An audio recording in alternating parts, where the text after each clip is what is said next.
crown. But all that you underwent in the last 1 week or 10 days, that's a real learning, or that's a real gain. That is going to stay with you. At the end of these 2 days, we might not, hopefully we will.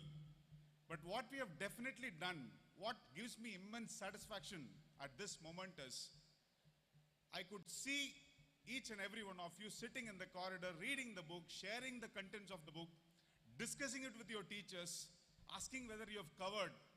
And during your rehearsals, the way you grew from the first rehearsal to the last rehearsal that we had, the confidence you all exhibited, the clarity you got in your thoughts, that made me to be so assured that all the effort that has gone till this moment is not waste, and we have gained beyond what world record or anything else. But the world will come to know that there are some students in Agaram, in Dharapuram, Tirupur district, Tamil Nadu, India, somewhere, they will come to know that here are passionate students who not only have the habit of reading books, but they also have the capacity to explain, comment, being critical of the book, and also give their evaluation of the book, for the book.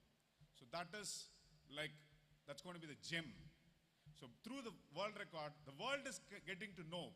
So already whatever we wanted to see, that is getting done. Now the world will get to know like such students are available. And moreover, to take part or to get world record, you all would have found by now, it's never easy. There are a lot of conditions, there are a lot of minute things that one has to take care.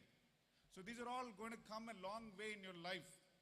They will stay in your life, and the medal, award that you get, the award and the medal that you're going to get, that will keep telling you, you are not an ordinary student. You are a world record holder. And to get world record, what you have to do, you'll have to do hard work. You'll have to be passionate about what you're doing. And you should never give in.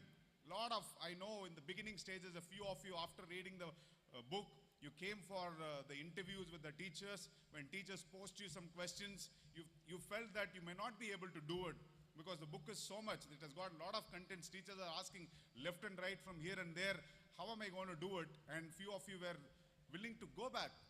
But with the support given by your teachers, with the encouragement given by your parents, you persisted, and almost all of you, excepting a few, almost all of you have made it to this day. So that's what, according to me, is the biggest achievement. And now we are going to be under the control or under the monitoring of this elite world records committee, who will recognize all your effort. So all that you have done, you'll have to come and exhibit on the stage. Once you do that, the world will definitely get to know. It's going to be published in the elite website, which means everybody in the world will get to know about you, the contribution, your name, what and all you have done. Plus, this entire event is getting live telecasted in YouTube. Your parents, your relatives, friends, the world, whenever they type about world record in YouTube, automatically it will land in our page.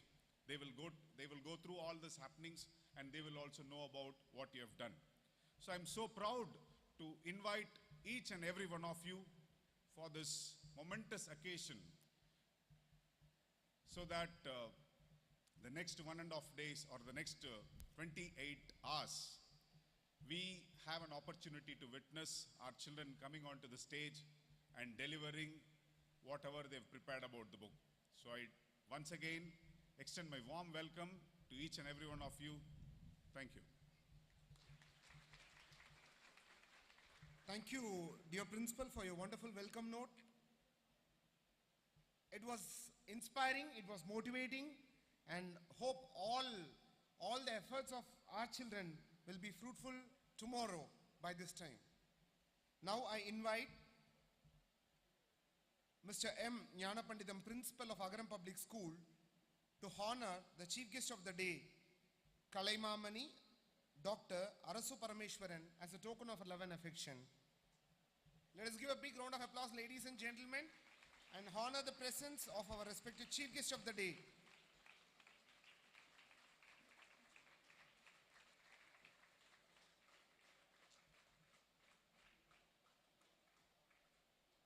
Now I invite Shri Amit K. Hingroni, Senior Adjudicator of Elite World Records for India, representing Elite World Records LLC United States, to accept the love and affection from the Principal of Agaram Public School.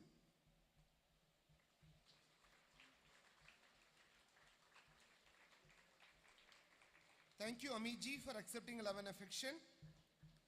Now I invite the chief guest of the day and guest of honor, Mr. Amit K. Hingroni, to light the lamp and invoke the blessings of Almighty on the august occasion of inaugural ceremony for the world record attempt to be certified by Elite World Records in the category Longest Book Review Marathon by a Team.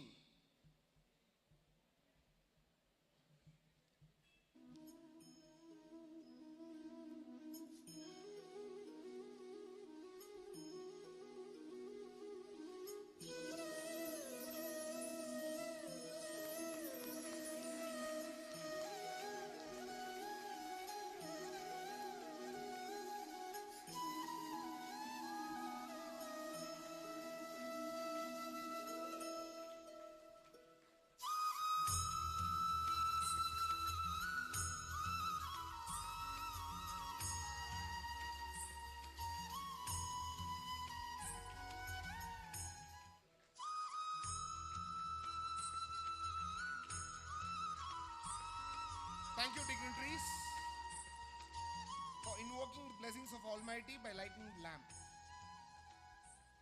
It's a proud moment for me to invite Mr. M. Sendil Kumar, the knowledgeable guiding force as a teaching fraternity of the school, to introduce the chief guest of the day.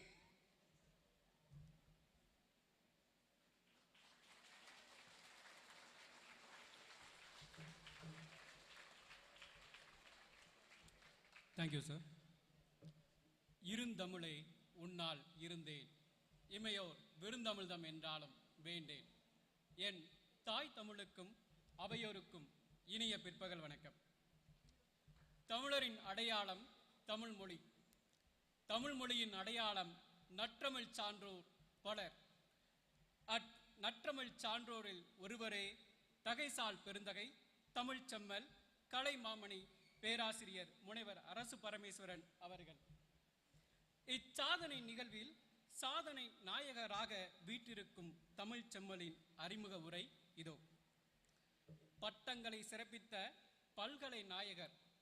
ஆம், பட்டங்களை சிறப்பித்த பல்கலை நாயகர். தமிழ் முதுகலை பட்டம் சென்னை பல்கலைக்கழகம், ஆய்வியல் நிறைஞர் பட்டம் பாரதியார் பல்கலைக்கழகம், தேசிய கல்வியாளர் தேர்வு டெல்லி பல்கலைக்கழகம், முனைவர் பட்டம் பாரதியார் பல்கலைக்கழகம், மேலும் முதுகலை பட்டங்களை யோகா மற்றும் கூட்டுறவு பாடங்களில் சென்னை பல்கலைக்கழகத்தில் பெற்றுள்ளார். இத்துணை பட்டங்களை பெற்று தமிழ்துறை பேராசிரியராய் 25 ஆண்டுகள் பணியாற்றி தற்போது கல்வி வளர்ச்சி இயக்குநராய் ட்ரினிட்டி மக்கள் கல்லூரியில் பணியாற்றி வருகிறார். மேலும் பாரதியார் மற்றும் பெரியார் பல்கலைக்கழகங்களில் பல பொறுப்புகளை வகித்தும் வருகின்றார். பணியோடு நின்று விடாது பல படைப்புகளையும் படைத்தவர். ஆம், பணியோடு நின்று விடாது பல படைப்புகளையும் படைத்தவர். பூமி எழுதிய புதுக்கவிதை, விழிக்குள் ஒரு வெப்பநதி, தல புராணம், ஒரு காகிதப்பூவின் கைகூப்பு, மனசுக்குள் ஒரு மருவத்தூர் மற்றும் அருட்செல்வர் போற்றதும் அருட்செல்வர் போற்றதும் போன்ற பல படைப்புகளை படைத்த பெருமகனார். படைப்பையும் தாண்டி பெற்ற பரிசுகள் ஏராளம். மாநில அளவு திருக்குறள் போட்டியில் சென்னை கம்பன் கழகத்தின் பரிசு, தமிழ்நாடு வேளாண்மை கழகம் மற்றும் பாரதியார் பல்கலைக்கழகங்களின் பரிசு என தமிழகத்தின் பல்வேறு மாவட்டங்களில் கலை மற்றும் இலக்கிய மன்றங்கள் அளித்த பரிசுகள் ஏராளம் ஏராளம். கலை மாமணி அரசு பரமேஸ்வரன் அவர்களை அமுத சுரபி மற்றும் தினகரன் நாளிதழ் அறிமுகப்படுத்தி சிறப்பித்துள்ளது. விருதுகளின் நாயகன்.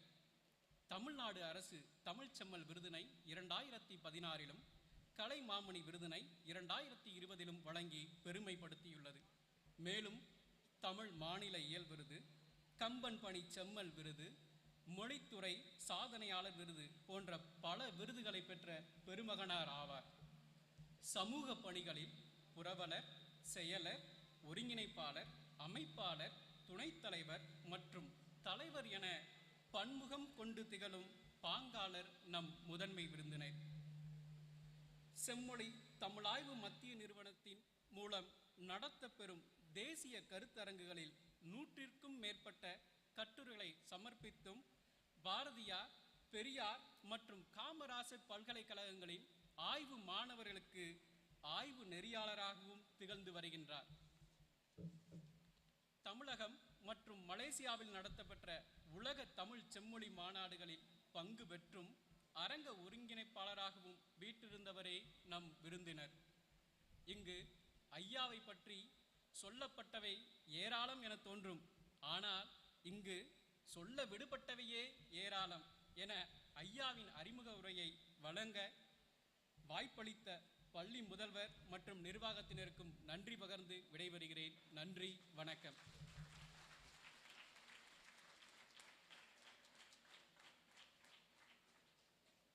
நமது சிறப்பு விருந்தினருடைய 50 ஆண்டு கால வரலாற்றை 50 நொடிகளில் நமக்கு விவரித்து நம்ம எல்லாம் மகிழ்ச்சி கடலில் ஆற்றிய திரு செந்தில்குமார் அவர்களுக்கு மீண்டும் ஒரு பலத்த கரகோஷத்தை கொடுத்து பாராட்டுவோமாக. Now I request the witnesses and timekeepers to take over their respective seats immediately. Please get ready for the session.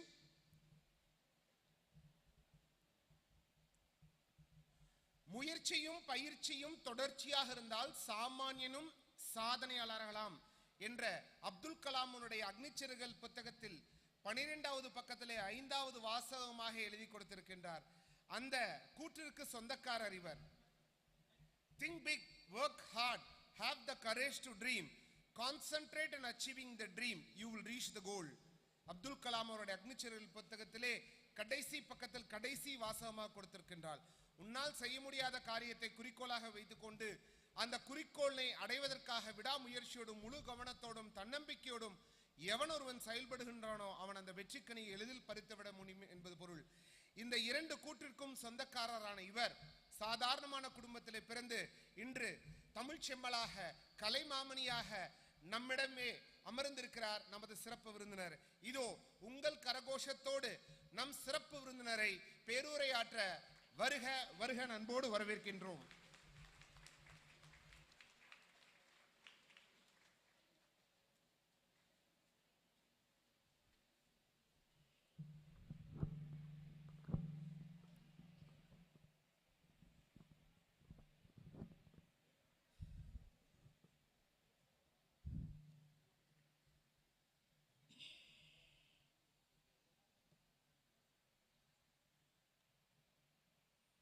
ஆயர்கை புல்லாங்குழல் அமைந்தெழுந்து தாயர்கை சலங்கையிலும் குடிபுகுந்து கோவில் மணி ஓசையிலே கொஞ்சித் தவழ்ந்து வந்து சேயின் மணி வாங்க சிறகை விரித்தெழுந்து பூஞ்செட்டு போல்வான் புறத்தே பறந்து வந்து அப்பனுக்கு கணக்காகி ஆட்சியர்கை பாட்டாகி ஒப்பரிய தாய்க்கு ஒப்பாரி கலையுமாகி தப்பி பிறந்து வந்த தங்கமன தாய் உரைத்த இப்பாவி கவிமகனை ஈண்டெடுத்த செந்தமிழே வாலி.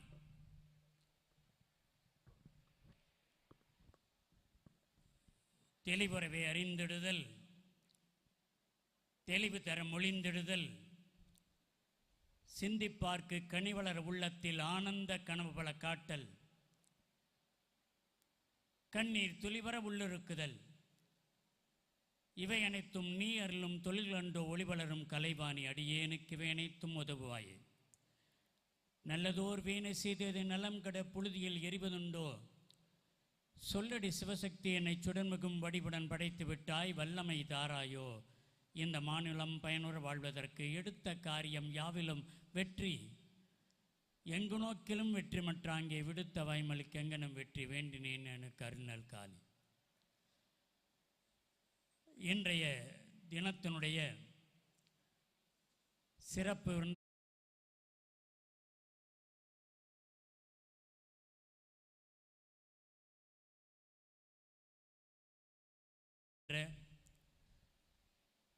எனது இனிய நண்பரும் என்னோடு பணியாற்றி பெருமை சேர்த்தவரும் இன்றைக்கு ஒரு பள்ளியினுடைய முதல்வராகவும் அமர்ந்திருக்கிற அருமை தோழர் ஞான பண்டிதன் அவர்களே, அன்புக்குரிய அந்த நிகழ்ச்சியை தொகுத்து வழங்கியிருக்கிற அன்பு சகோதரர் அவர்களே, பெருமைக்குரிய ஆசிரியர் பெருமக்களே, மாணவிகளே, அன்பின் வணக்கத்தை தெரிவித்துக் கொள்கிறோம். ஒரு பள்ளி ஞாயிற்றுக்கிழமை எப்படி இருக்கும்? அமைதியாக இருக்கும். வகுப்பு இருக்காது, ஆசிரியர் வரமாட்டாங்க, கிளாஸ் இருக்காது, புக்கு கையில் இருக்காது, சந்தோஷம் மட்டும்தான் மனசில் இருக்கு. அப்படி நினைத்து கொண்டிருக்கிறவர்கள் மத்தியில் ஞாயிற்றுக்கிழமை கூட அன்று அலர்ந்த செந்தாமரை மலரை போல முகத்தை உடைய மாணவர்கள்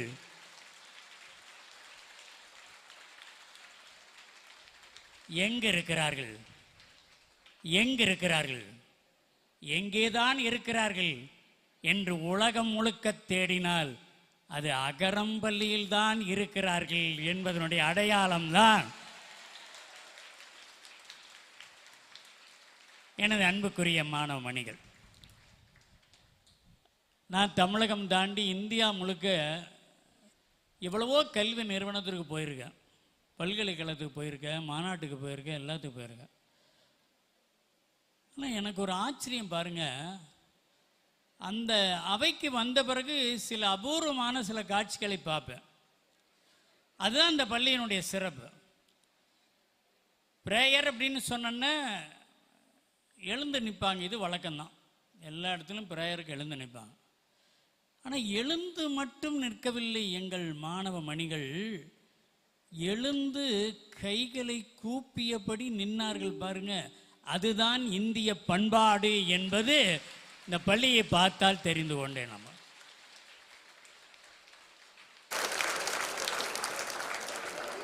எனவே தொடக்கமே ஒரு பண்பாடு மிகுந்த பள்ளி, ஒரு ஆசிரியர்களை நேசிக்கின்ற பள்ளி, பள்ளியை நேசிக்கின்ற பள்ளி, அதுவும் புத்தகத்தை தொட்டு உங்கள் முதல்வர் சொன்னது போல புத்தகமே நம்ம கண்ணில் படாமல் 2 ஆண்டுகள் கழிந்த பிறகு இவ்வளவு புத்தகத்தை என்னால் படிக்க முடியும் என்ற நம்பிக்கையோடு இருக்கிற மாணவ மணிகள் இருப்பது அகரம் பள்ளியில் தான் வழியும், அது எங்கேயும் பார்க்க முடியாது.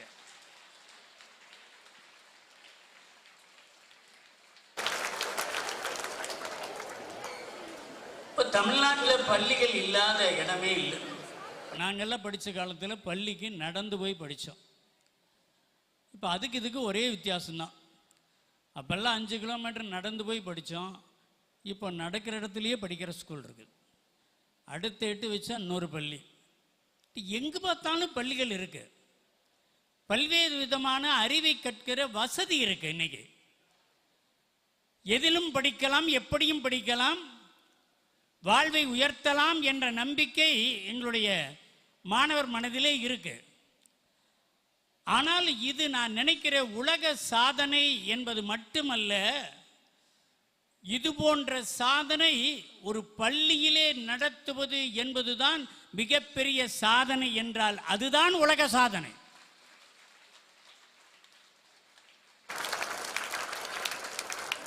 நாங்கள்லாம் கல்லூரி பேராசிரியர், எங்களுக்கு என்ன கவலை? பையன் வர்றது தான் கவலை. ஏன் வந்தால் என்ன கேட்பானோ, ஏது கேட்பானோ அப்படின்னு பயம். போய் நின்னாவே பையன் சொல்லுவான், ஐயா வந்துட்டாரு அப்படின்னு சொல்லுவாங்கிறீங்களா? என்ன சொல்லுவான்? ஒரு பேர் வச்சிருக்கான். பேர் சொல்லும் பிள்ளை என்பது அப்போதான் அர்த்தமே புரியுது நமக்கு. எல்லாத்துக்கும் அவங்கவுங்க பேர் வச்சு அட்டண்டன்ஸ் வாத்தியார் கூப்பிடுவார். ஆனால் அட்டண்டன்ஸ் எடுக்கிற வாத்தியாருக்கே பேர் வைக்கிற பிள்ளைகள் தானே எங்கள் பிள்ளைகள்.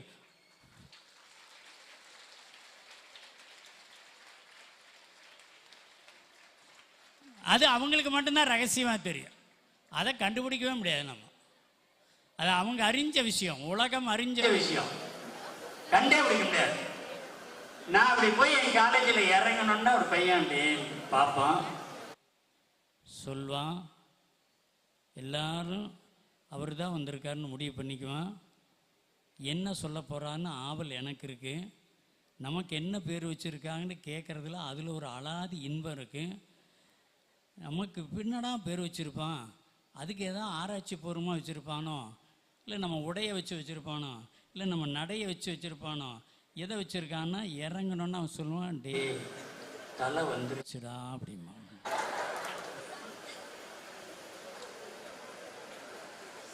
உள்ளே போவேன், டேய் கிளாஸ் வாங்கடா, நீங்கள் தானே வந்துட்டீங்கல்ல, நீங்களும் வாங்க சார் போகிறோம். அங்கே போகிறோம், உட்கார்றோம். பாடம் நடத்தும் போது எங்க காலத்தில் பாருங்க, பாடம் நடத்தும் போது ஆசிரியர் குரல் மட்டும்தான் அந்த வகுப்பில் இருக்கு, வேற எந்த மாணவனுடைய குரல் இருக்காது. அப்படியே நிசப்தம், ஆசிரியர் என்ன நடத்துறாரோ அதை மட்டும்தான் கேட்கணும் முடிவோட மாணவர்கள் உட்காந்துப்பான். இப்போ உள்ள போனா சத்தம், யாரு பேசுறாங்கன்னே தெரிய மாட்டேங்குது. அவனும் பேசுறான், நானும் பேசுறேன், நான் பாட்டுக்கு பேசுறேன், அவன் பாட்டுக்கு பேசுறான். நான் சொன்னேன், டே ஒன்று நான் பேசணும்டா, இல்லை நீ பேசணும்டா அப்படின்னு அவன் சொல்கிறான். அதுதாங்க ஐயா நானும் சொல்கிறேன், டே நீயும் பேசி நானும் பேசுனா பாடம் விளங்காமல் போயிடும் அப்படின்னு. அதில் ஒரு பையன் சொன்னால், நடத்தினா மட்டும் விளங்கிடவா போகுது.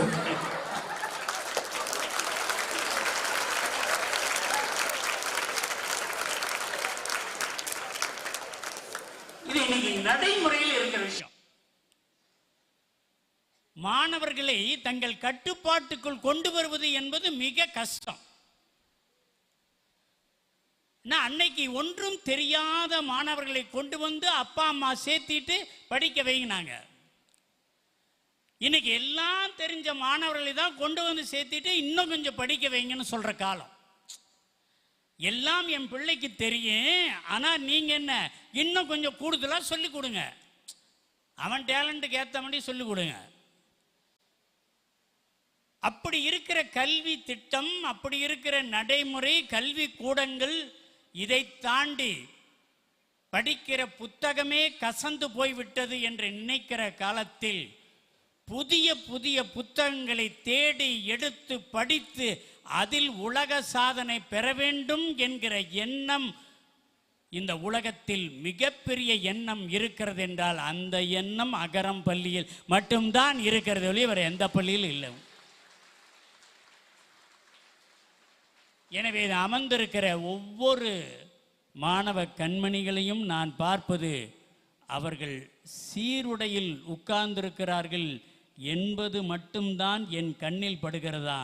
இல்லை இல்லை, ஒவ்வொரு இருக்கையிலும் ஒரு புத்தகம் அமர்ந்து இருப்பதை போல அமர்ந்திருக்கிற எங்கள் பிள்ளைகளை பார்க்கிற பொழுதுதான் ஆச்சரியமாக. ஒவ்வொரு பிள்ளையுமே புத்தகம் தான். நானும் ஒரு புத்தகம். வாழ்நாள் முழுக்க படித்துக் கொண்டே இருக்கலாம், படிப்பதற்கு காலம் இல்லை.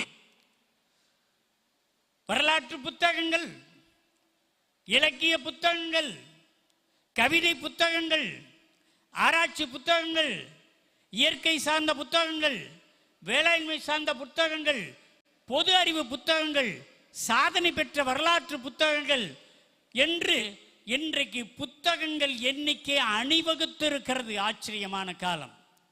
எங்கள் காலத்தில் அப்படி இல்லை. திருவிழாவுக்கு போவோம், சாமியை பார்த்துவிட்டு கை கூப்பி வணங்கிவிட்டு வருகிறோம். இன்றைக்கு புத்தகத்திற்கே திருவிழா எடுக்கிற பூமி தான் இந்த புண்ணிய பூமியாக மாறி இருக்கிறது என்றால் அதுதான் அறிவினுடைய சமூகத்தின் வெற்றி என்பதை கண்டுகொள்ளலாம். படிக்கிற எண்ணம் மட்டும் நமக்கு மனசுக்குள்ள வந்துட்டா போது எல்லா தீமைகளும் அகன்று போய்விடும். நமக்கு ஏன் இன்னைக்கு இந்தியாவை கண்டு உலக நாடுகள் பயக்கிறது? உலக நாடுகள் முழுவதும் இந்தியர்கள் இருக்கிறார்கள். உயர்ந்த பதவியில் இருக்கிறார்கள். உலக நாடுகள் முழுவதும் இந்தியர்கள் தான் உயர்ந்த பதவியில் இருக்கிறார்கள். அது பெருமை. அதில் என்ன பெருமை தெரியுமா? அந்த இந்தியனில் 90% தமிழகத்தை சார்ந்தவர்கள் இருக்கிறார்கள் என்பதுதான் எங்களுக்கு கிடைத்த பெருமை.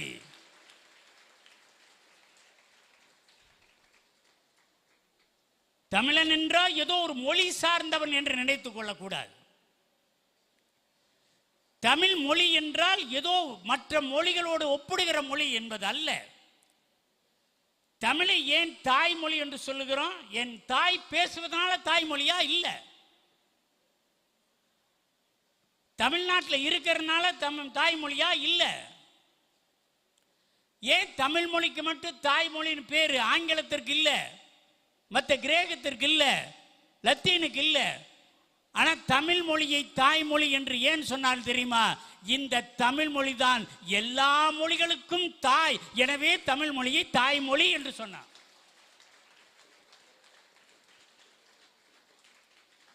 அடிப்படையே இதுதான். உங்களுக்கு இன்றைக்கும் பிரதமர் பேசினாலும், நிதியமைச்சர் பேசினாலும், யார் பேசினாலும் உதாரணம் சொல்ல முடியும் என்றால் திருக்குறளை தான் உதாரணம் சொல்ல முடியுதே ஒழிய வேற எந்த மொழியில் தோன்றிய ஒரு நூலை சொல்ல முடியவில்லை நம்மால. குறைந்த அடியில நம்ம எப்படி பாருங்க, ரொம்ப நீளமா வச்சா போர் அடிச்சிடும் நம்ம ஆளு. போர். வகுப்பிலே பாருங்க, இப்போ ஆசிரியருக்குரிய கடமையை பார்த்தீங்கன்னா, நீங்க பாடம் நடத்தும் போது அன்னைக்கெல்லாம் இங்கே வாத்தியார் உள்ள புகுந்தா 40 பேர்த்து அப்படி பார்ப்பார். இப்படி பார்த்து அப்படியே சரி வந்திருக்கீங்களா, சரி சரி ரைட். அவர் நடத்தி முடிச்சோன்னா எவனுக்கு விட தெரியாதுன்னு அவனை பார்த்து கேள்வி கேட்பார். அவனை பார்த்து கேள்வி கேட்பார். இப்போ நானும் 40 பேர்த்து பாடம் நடத்தி பிடிச்சிட்டு, டேய் ஏதாவது நான் நடத்தின பாடத்தில் சந்தேகம் இருக்கா அப்படின்னு கேட்க, ஒரு பையனும் எந்திரிக்கணும். சந்தோஷம் இதை விட ஆசிரியருக்கு எப்படி இருக்கணும்? டேய் நடத்தின பாடத்தில் சந்தேகமே இல்லையா? லாஸ்ட் பெஞ்சில் இருந்த மட்டும் ஒருத்தர் எந்திரிச்சான். உடனே வாத்தியார் வெரி குட் வெரி குட், இப்படி தாண்டா இருக்கணும், வெரி குட், என்ன சந்தேகம்னா கேட்க, எந்திரி எந்திரி. அவன் சொன்னான், ரொம்ப நேரமாக உட்காண்ட்ருந்தேன் சார், அதனால எந்திரிக்கலான்னு எந்திரிச்சேன்.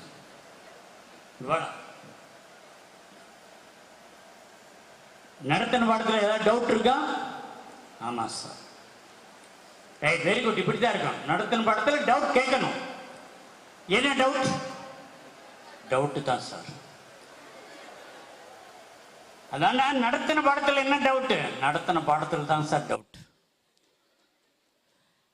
அதான்டா என்ன டவுட்டு? அதுதான் சார் டவுட்டு. டே நடத்தின பாடத்தில் தானே? ஆமாம். அதில் தானே டவுட்டு? ஆமாம். இப்போ அதை சொல்லு. அதில் தான் சார் டவுட்டு. என்னடா டவுட்டு சொல்கிறேன். இல்லை என்ன பாடம் நடத்துனீங்கன்னு சொன்னீங்கன்னா டவுட்டு கேட்குற கொஞ்சம் ஈஸியாக இருக்குமே.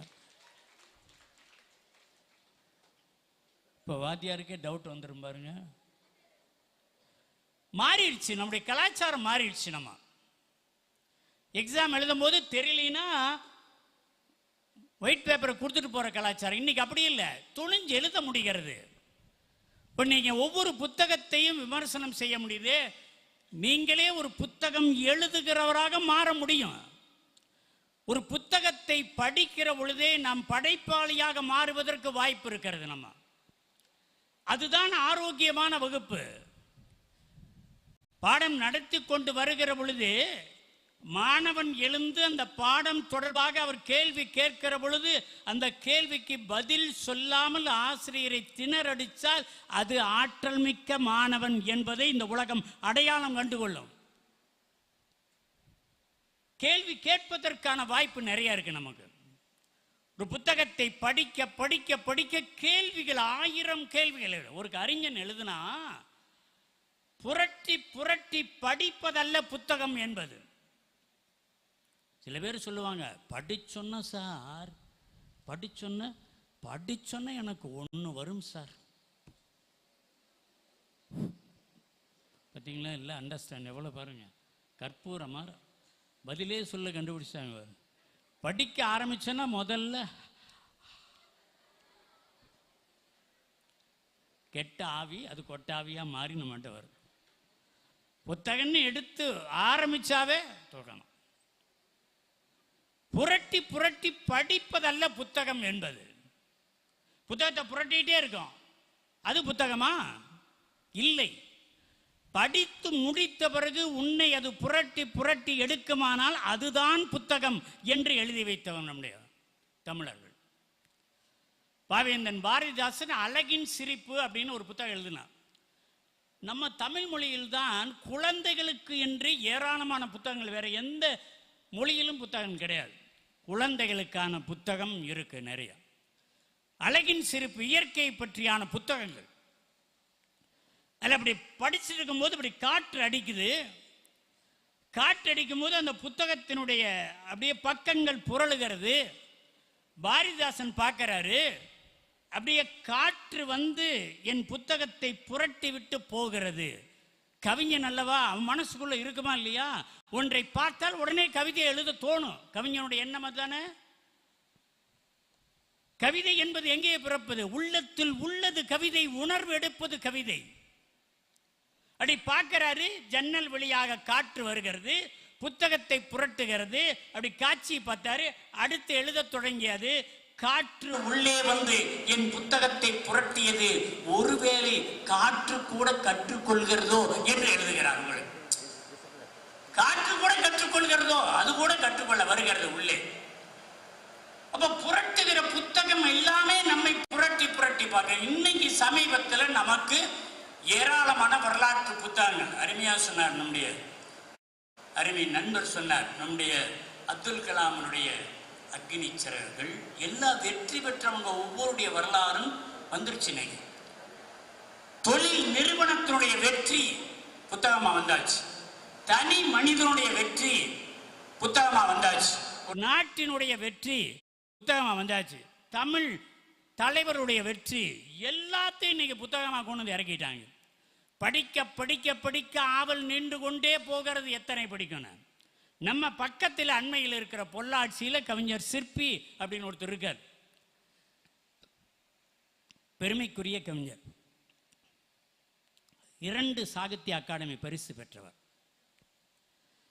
தமிழகத்திலேயே 2 சாகித்ய அகாடமி பரிசு பெற்றவர் ஒரே ஒருத்தர் சிற்பி பாலசுப்ரமணியம் தான். பொள்ளாச்சியில் வாழ்ந்து வருகிறார், இன்றைக்கும் இருக்கிறார். 85 வயது கடந்தும் வாழ்ந்து கொண்டிருக்கிறார். நம் மண்ணுக்கு எவ்வளவு பெருமை பாருங்க நீங்க. வாழ்வை சிந்திக்கின்ற கவிதைகள். ஆலாபனை என்ற நூலுக்காக சாகித்ய அகாடமி பரிசு கிடைச்சது. கடவுளோடு ஒரு பேட்டி. கவிதை என்பது வித்தியாசமா வருது. கவிதை என்பது இன்றைக்கு பள்ளியில் படிக்கிற மாணவன் கூட கவிதை எழுதுகிறான், எழுத தொடங்குகிறான். ஒரு பையன் எழுதியிருக்கான், கடவுள் என் கண் முன்னே வந்தார், கடவுள் என் கண் முன்னே வந்தார். எப்போ வருவார்? எக்ஸாம் அப்போ வருவார். அந்த பொண்ணு சொல்லுது தூங்கும்போது வருவாங்க, எக்ஸாம் அப்போ கட்டாயம் வந்துடுவார். கடவுள் என் கண் முன்னே வந்தார், என்ன வேண்டும் என்று கேட்டார். ஒன்றும் புதுமை இல்லை அந்த கவிதையில். கடவுள் என் கண் முன்னே வந்தார், என்ன வேண்டும் என்று கேட்டார். அடுத்த வரிதான் பாருங்க, எனக்கு என்ன வேண்டும் என்று தெரியாத நீ என்ன கடவுள். முடிச்சிட்டான். எனக்கு என்ன வேண்டும் என்று தெரியாத நீ எப்படி கடவுளா இருக்க முடியும்? நான் வணங்கினா எனக்கு இது வேணும் என்று தெரிந்தா தான் நீ கடவுள், இல்லை என்றால் கடவுள் இல்லை உங்களுக்கு. அப்படி கடவுளை பற்றியான ஒரு பேட்டி அவர் அழகா எழுதியிருப்பார். கடவுளோட எப்படி பேச முடியுமா? நம்ம பேச முடியாது. நம்ம பேசலாம், அவர் பேசுறது நம்ம காதில் விழுகாது. இவர் வித்தியாசமாக சிந்திச்சு ஒரு ஃபோன் மூலமாக பேசுகிறார். இப்போ தான் எல்லாமே ஃபோனில் தானே பேசுகிறோம். அதனால் கடவுள்கிட்டையும் ஃபோனில் பேசலாம்ல. அவர் ஆண்ட்ராய்டு ஃபோன் வாங்கி அப்படி அடித்து அப்படி ஃபோன் பண்ணி அவர் கடவுள் அங்கே கைலாசத்தில் வந்து அப்படி எடுக்கிறது. I am who are you? I am god from Kailasam. அப்படின்னு அவர் பதில் சொல்கிறாரு. இவர் கேட்குறாரு, கடவுளே நல்லா இருக்கீங்களா அப்படின்னு கேட்குறாரு. இப்போ பாருங்கள், கடவுள்கிட்ட போய் கடவுள் தான் நம்மளை பார்த்து நல்லா இருக்கீங்களான்னு கேட்கணும். இப்போ கடவுள்கிட்டே போய் கேட்குறாரு, நீங்கள் நல்லா இருக்கீங்களா? அவரு சொல்கிறாரு, ஏதோ இருக்கேன். ஏன் கடவுள் இப்படி சலித்துக் கொள்கிறீர்கள்னா என்ன செய்வது? இப்போது கடவுளாக இருப்பது கூட கஷ்டம் போல தென்படுகிறதுங்க. எவ்வளோ அழகான கவி பாருங்க. கடவுளாக இருப்பது கூட கஷ்டம் போல் தோன்றுகிறது. ஏன் கடவுளே? வருகிறவரெல்லாம் அவர்கள் விருப்பத்தை கேட்டுக்கொண்டே போகிறார்கள். சரி, நிறைவேறினால் நம்மை திரும்பி பார்ப்பதே இல்லை. சரி, நிறைவேறாதவர்கள் எனக்கே சாபம் கொடுத்து விட்டு போய்விடுகிறார்கள். சில பேர் என்னுடைய பிறப்பையே சந்தேகப்படுகிறார். நீ எல்லாம் சாமியா? சில பேர் போய் கடவுள் உன்னையிலே அவன் படைச்சலாம். கிராமத்தில் சொல்லணும், உனக்கு கண் இருக்குதா? இவ்வளவு கஷ்டப்படுற பார்க்கல, நீ கடவுளையே திட்டுறோம். அந்த உரிமை வந்திருக்கா இல்லையா நம்ம? அப்போ அவர் சொல்லிகிட்டே வர்றார். ரொம்ப அழகான உரையாடல். கடைசியில் தான் முத்தாய்ப்பா ஒன்றை சொல்லி முடிக்கிறார். அந்த மனிதன் கேட்கிறான், கடவுளே கடவுளே கடவுளே நீ இந்துவா? கடவுளே நீ இந்துவா? நீ இயேசுவா? நீ முகமது நபியா என்று அவன் கேட்கிறான். கடவுள் பதில், ராங் நம்பர் என்று போன் துண்டிக்கப்படுகிறது. கடவுள் என்பது எல்லாவற்றையும் கடந்தவர். கடக்கிறதுக்கு பேர் தான் கடவுள் என்று பெயர். இப்படி ஏராளமான நூல்கள் வந்து கொண்டிருக்கிறது. ஒவ்வொரு நூலை நாம் தகுதியோடு தேர்ந்தெடுத்து வாழ்வில் உயரத்தை அடைவதற்கான முயற்சி தான் இன்றைய உலகை சாதனை நிகழ்ச்சி என்பதை நம் மனதில் வைத்துக் கொள்ள வேண்டும். படிப்பதற்கு ஏராளமான காலங்கள் உண்டு. படித்துக்கொண்டே இருக்கலாம். காலங்கள் முழுக்க படித்துக்கொண்டே இருப்பதற்குரிய வசதிகள் இருக்கிறது. சின்ன வயதில் நீங்கள் படிக்க தொடங்கினால் வாழ்வையும் படித்து கொள்ளலாம். வாழ்க்கையில் நடக்கிற அனைவற்றையும் படித்துக் கொள்வதற்கான வாய்ப்பு தான் இந்த மாதிரி உலக சாதனை நிகழ்ச்சி நடைபெறுகிறது. என்னோடு உங்கள் பள்ளியினுடைய முதல்வர் சொன்னபோதே ஆச்சரியமாக இருந்தது. ஒரு பள்ளியில் மாணவர்கள் மத்தியில் ஒரு 2 ஆண்டு காலம் புத்தகமே நெருங்க முடியாத நெருக்கடியில் இருந்த போதும் எங்கள் மாணவர்கள் பள்ளி புத்தகங்களை தாண்டியும் சமூக அக்கறையோடு இருக்கிற பல்வேறு விதமான புத்தகங்களை தேடி பிடித்து அவர்களுக்கு பிடித்த புத்தகங்களை வாசித்து அதை பற்றி ஆய்வு செய்கின்ற உலக சாதனை நிகழ்ச்சிக்கு வர வேண்டும் என்று சொன்னார். என்னுடைய வாழ்க்கையிலேயே இந்த நிகழ்வுதான் அறிவுபூர்வமான நிகழ்வு என்ற காரணத்தினால் உள்ளன்போடு ஒத்துக்கொண்டேன். இது அகரம் பள்ளி அல்ல, நாளைய சிகரம் தொடுகிற பள்ளி என்பதை சொல்லி வாழ்த்தி விடைபெறுகிறேன். நன்றி, வணக்கம்.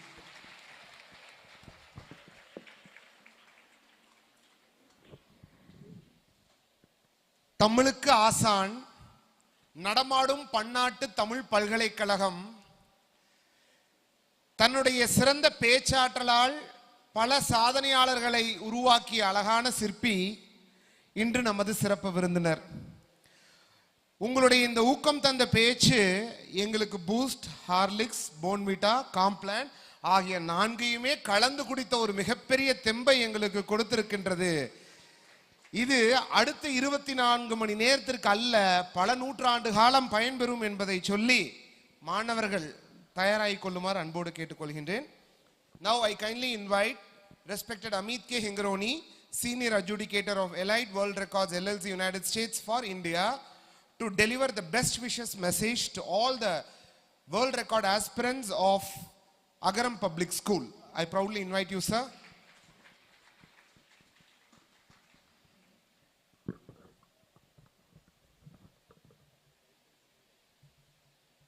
Good afternoon. Respected Principal Sir, the entire management team, respected Chief Guest Sir, all the staff members and all the most important people, the participants, the students, the children. You are very lucky that you have a principal and a management which is supporting this activity. Education does not alone develop you. For whole round development, you need a lot of extracurricular activities, and book reading is one of the most important qualities you need to develop if you want to become successful in life. I was reading the sayings which are put up on your walls. There is one saying here: rainy days should not be spent at home with a cup of tea. Rainy days should be spent at home with a cup of tea and a good book, written by Bill Watterson. But today what do? When we sit at home, it's either a mobile or TV.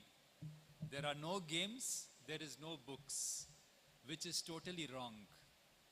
Your principal is trying to inculcate the habit of book reading in you. Make sure that you keep up this habit. We don't know whether you will achieve this record or not. From the principal and the staff side, all the arrangements have been done perfectly. Whether you achieve this record is in your hands now. The rules are very, very strict. If you don't go as per the rules, we will be disqualifying. But assuming that you achieve this record, you will be given a certificate with your name printed on it. You will be given a fantastic medal from Elite World Records. Your entire life, you can show this certificate, you can show this medal very proudly to everyone. When you go for your future admissions, when you go for job interviews, you have to show this world record certificate, because this is a very proud achievement for you all. Have you heard of the word bibliophile? Bibliophile. Have you heard of the word? Anyone? Raise your hand. Bibliophile. B-I-B-L-I-O-F-I-L-E. No? Okay. A bibliophile is basically a lover of books. And I am a bibliophile. And for that reason, this event is very close to my heart.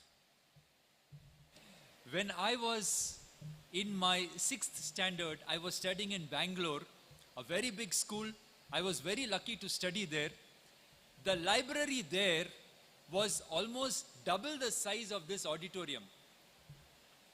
And from my 6th standard, I started my reading of books. I started with Enid Blyton, Hardy Boys, Nancy Drew. I finished the entire series. And my love of those books was so much that if I took a book, I will not keep the book down until I finish that book. 3 hours I will sit, I will finish that book. Later, as I grew older, I went on to the bigger authors. Edgar Wallace, Alistair MacLean, Frederick Fawcett, Perry Mason, Arthur Haley, James Hadley Chase, Sherlock Holmes. These are all my passions, and I completed the entire series. As I grew older, my passion became the self-help books, the soft skill books and the self-help books. I have a big rack in my house filled with books.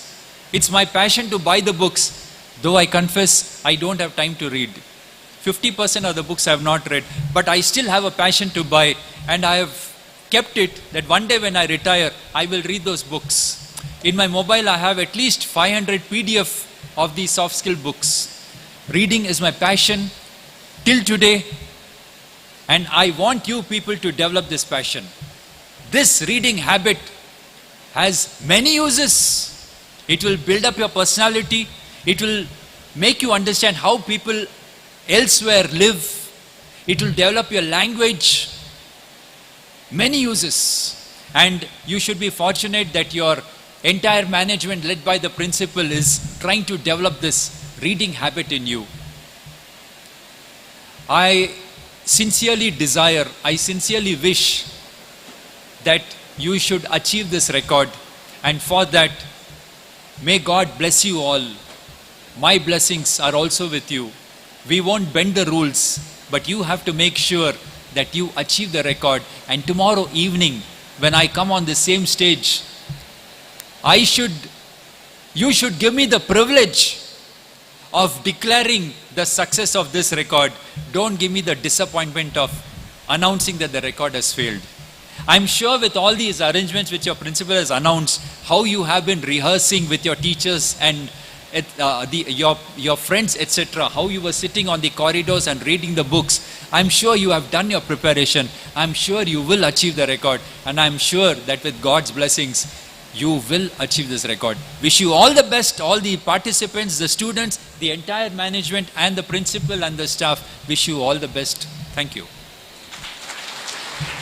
Thank you, Amit ji, for your best wishes note. Thank you, dignitaries.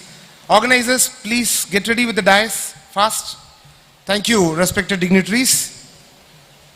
The protocol begins. Before that, this is the Bible today for you.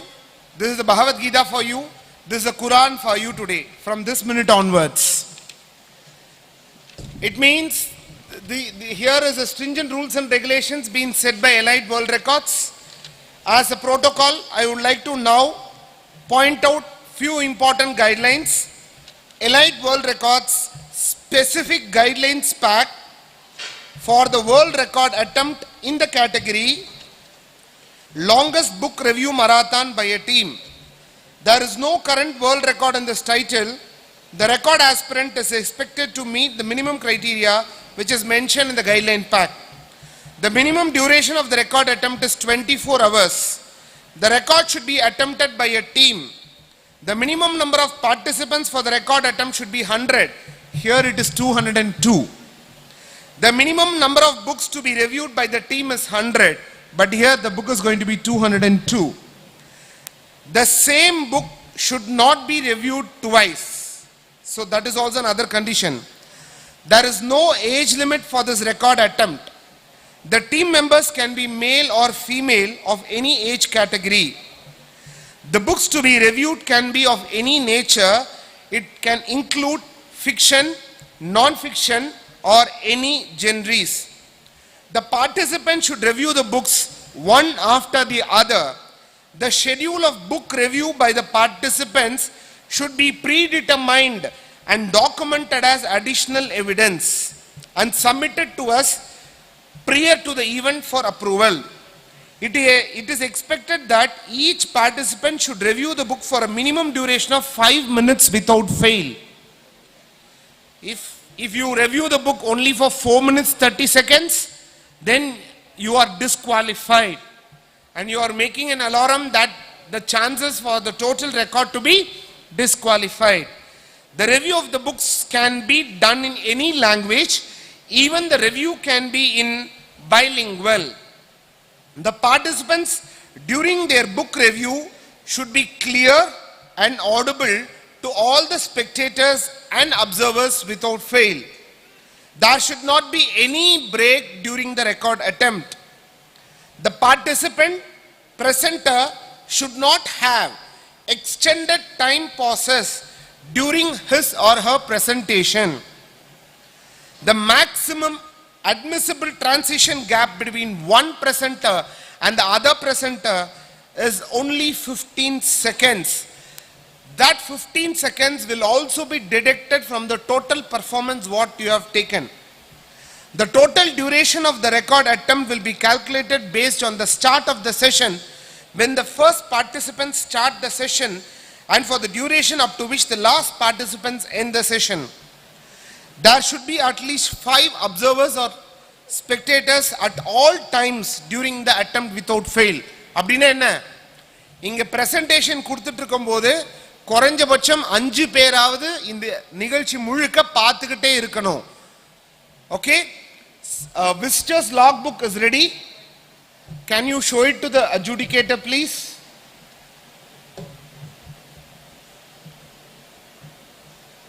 Respected adjudicator, first aid box is ready. A first aid room is also ready for emergency. Clock is placed. Timekeeper and witness is next to you. And there is a visitor's logbook. Those who already got signatures, please present the visitor's logbook, please.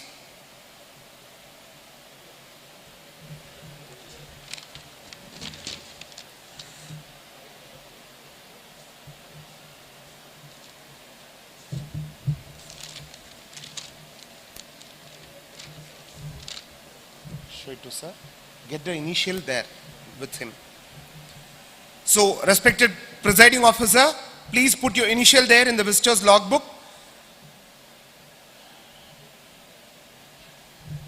The presenter or the participant should bring the respective book along with them and hand it over to the adjudicator or the witness before the review. So, you should have a person to hand over the book to the witness or the adjudicator. Right. A detailed master file containing the details such as date of performance, time, etc. should be prepared. Can you please exhibit the master file to the adjudicator, please? Hand over the Tuki kamikino. Video, focus the master file.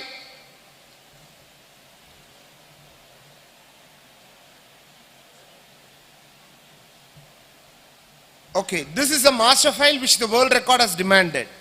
Right.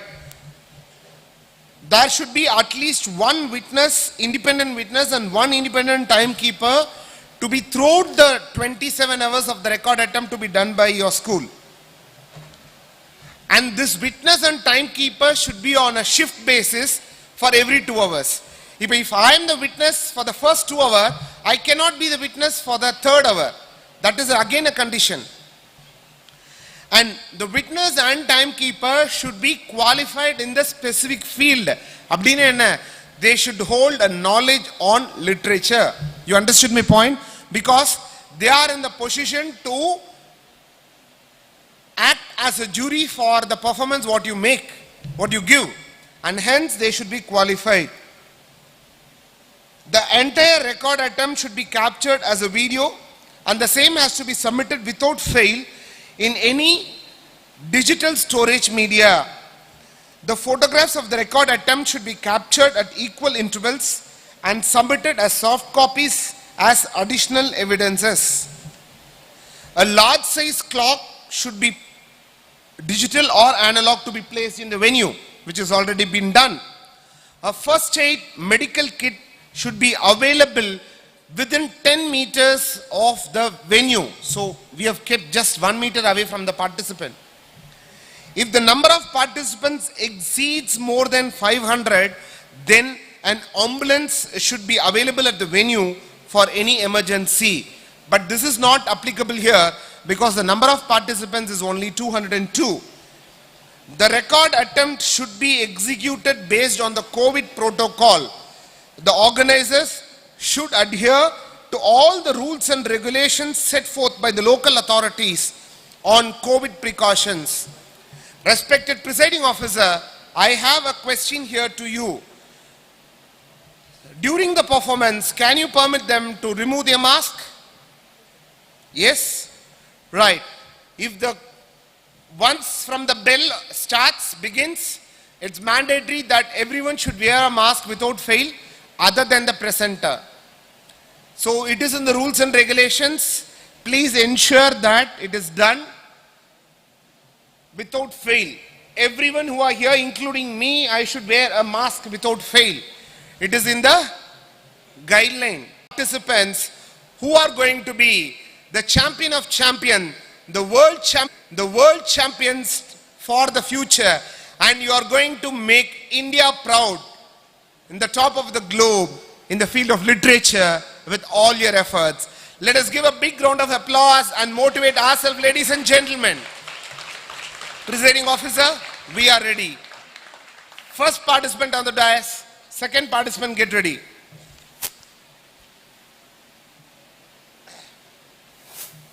Let us observe 1 minute silence. Let us pray to Almighty that all the participants today should do their best in all endeavors they are.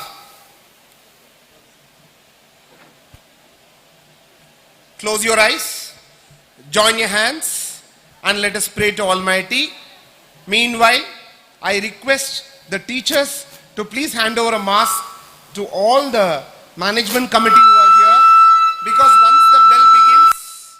once the bell begins, the protocol also begins. So I request all of you to be in the mask without fail. Indeed, I also need a mask. Please do ensure.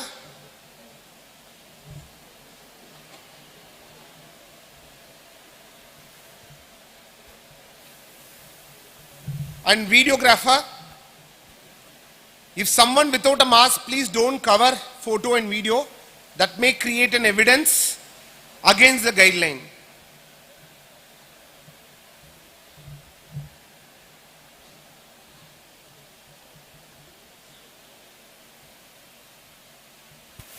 One for me also.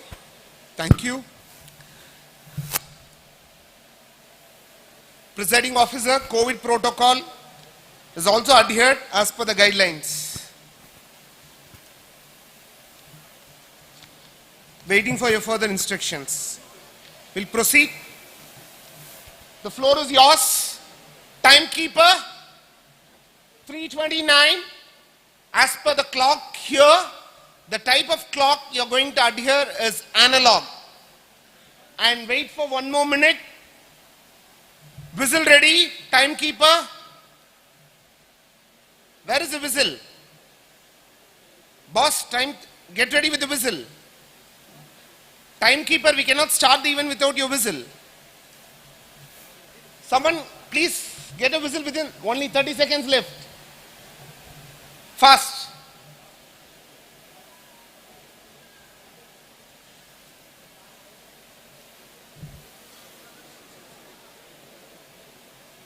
You gave? Ready? 30 seconds left. Let us start the countdown. Are you ready? 20, 19, 18, 17, 16, 15, 14, 13, 12,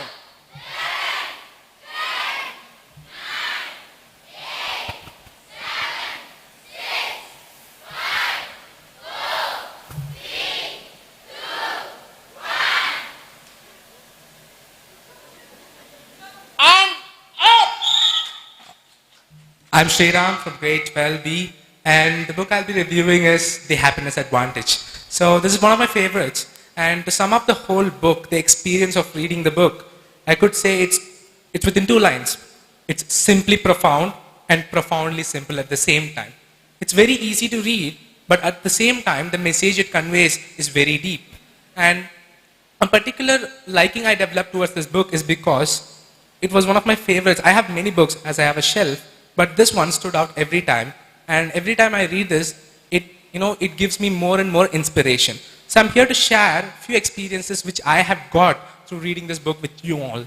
So before I get into the major part of the book review, I would like to introduce you to 4 main characters around which my review revolves. It's Muhammad Ali, the great boxer, Mother Teresa, Mahendra Singh Dhoni, and Albert Einstein. They all share something in common.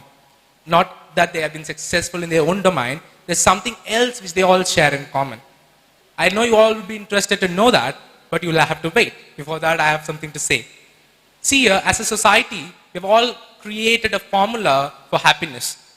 That's what the author says. So the formula goes on like this. You have to work hard, put your effort, put the grind, and every day in, day out, give your heart and soul into it. Do the hard work, and then one day you'll become successful. And in some day, you become happier. So that's how the formula goes. You work hard, you get successful, and then be happier. And I beg to differ, or to be more precise, the author begs to differ. He says the formula is completely broken. He says the formula is other ways around. It's not that you have to put your hard work, then get successful, then someday become happy. He says it's backwards. You be happy first, only then you work hard. I'm pretty sure that no one will here work hard so much if you're not happy about what you're doing, because I've seen that firsthand. So you have to be happy, only then you work hard, only then you get successful. All those names I mentioned at first, you all remember, I suppose. Muhammad Ali, Mahendra Singh Dhoni and all those people would not have put that hard work and effort for years and years together if they were not happy at what they were doing. It makes completely sense. And this is so simple. Instead of having this traditional formula, you bring the happiness at first. Very simple, but yet profound. That's why I use the line at first. Now moving on, there's one complete notion in our society, again I bring it into the play. Everyone, there are many teachers here and students here and parents here, so I'd like to bring this up. Many one of us wants our students or children to be in the top 1%. Top 1% of the school, top 1% of the state, college, and the list keeps going on. Top 1%. And you know what I've found? 99% of the people don't make it to the top 1% if you don't get that joke. So it's like that's reserved for only 1%, and there's 99% who won't reach there. Now what's the problem here? As I say, happiness should come first. Why did I say that is, happiness is not something which is over there, not over the horizon. It's with you throughout the process. It's not the destination, it's the journey. So why the author focuses more on the process, that you have to be happy during the process, is this. Only when you are happy, your cognition, your level of thinking, and at the same time, your ability to make decision improves. Of course, if I was pressured, if I was put into so much expectation, tied up, I would not perform at my best. And now I'm so happy to give this review that I'm doing my best right now. So that is why the author insists that you be happy every time you do the work. And whatever work you pick, make sure that you're happy while you do that. That's the first point. And if you don't believe me or the author, many companies around the world does this. Google, for example, they let pets to come inside their, they let their workers bring their pets into their offices. It's not just a PR trick to, cheat people. It really works, they say. Only when their workers are happy, they seem to be more efficient. That is a proven point. Now moving on, there's one interesting concept in this book which I really like. The lever and fulcrum. So imagine everyone, there's a thought experiment going on here. I have a scale and I balance it on my hand. And there are equal weights on both sides. So it's going to balance, obviously. Now what happens if I put a heavier object here and a lighter object here? Obviously, this would slightly bend down. Now, just imagine the fulcrum which is holding this, if it's moved this side. I know it's tough, but still imagine, maybe use a seesaw. So here's the heavier guy, here's the lighter guy. So the heavier guy is down, the lighter guy is hanging up there. Now what I do, the center piece which is holding the lever, if I move it slightly towards this side, what happens is the pressure changes and the lighter guy starts going down and the heavier guy starts coming up. Now why did I say this experiment is, it's not what's on the other end that really matters. It's where your fulcrum is and how long your lever is. Now again, why did I say this? It's because the way this fulcrum and lever work, or how the seesaw work, is how our brain works. The lever is the potential or the belief in our own potential. The fulcrum is the mindset with which we approach things. So if you have a long enough lever, that is big belief on your own potential, and if you have the right fulcrum, and if you have it positioned in the right place, it doesn't matter what's on the other side, you're obviously going to lift it. Now why did I say this is, whenever we have expectations, when we're setting goals, we always fear things. But it's only one thing, your mindset and your belief on your own ability that really matters, which will in turn give you happiness at the end. Now, not at the end, even throughout the process and at the end. Correction. Now, one more thing which I have to add here is the thing about Tetris effect. So I don't know how many of you would have played Tetris because you're all too young. It's a block game which we all played when I was young. What happened is when we repeatedly play that game, people started reporting that I'm seeing Tetris blocks everywhere. They're seeing the whole game playing everywhere. Everywhere they go, they started seeing some blocks. They started trying to connect things. It was a psychological effect, people said. Now, similarly, what I say is whenever, for example, to be more relatable, if you choose to buy a car, you have decided on a car. Now, what happens next is, more often you see that car on road. Before that, you would have not seen that often. But once you have decided, you will very often see that car on road. This is because the more we train to see something, the more we want to see something, the more we see the same thing. And what the author tries to convey here, you want to be happy, be in an environment which is positive and happy, because you're trained to see that. But rather, whenever you get up, it's on news. News is negative most of the time. And when we come here, it's all negative people around us. You should not be in that environment, says the author. make sure that your environment is positive. And I know, as standing back, not just being in the author's point of view, I know it's not possible everywhere. That's one point which I didn't like, because you cannot make your environment according to you every time. There are times when you'll have to adjust yourself according to the environment. That is where the author contradicts himself in few parts. This is one controversial topic which he discusses. Moving on, there's one more thing key to happiness: falling up. Many of you will have fallen down. We all fall down. But how many of you would have fallen up? I hope no one is falling up here. But what does he mean by falling up is, you have to use, negative things happen to many of us here. And there are three reactions which we have. Something negative happens, there are few people who will ignore it and they'll stay at the same level. And there are few people who will succumb to it. Oh no, this happened. Oh no, that happened. They go even down. They go fall beneath, so down.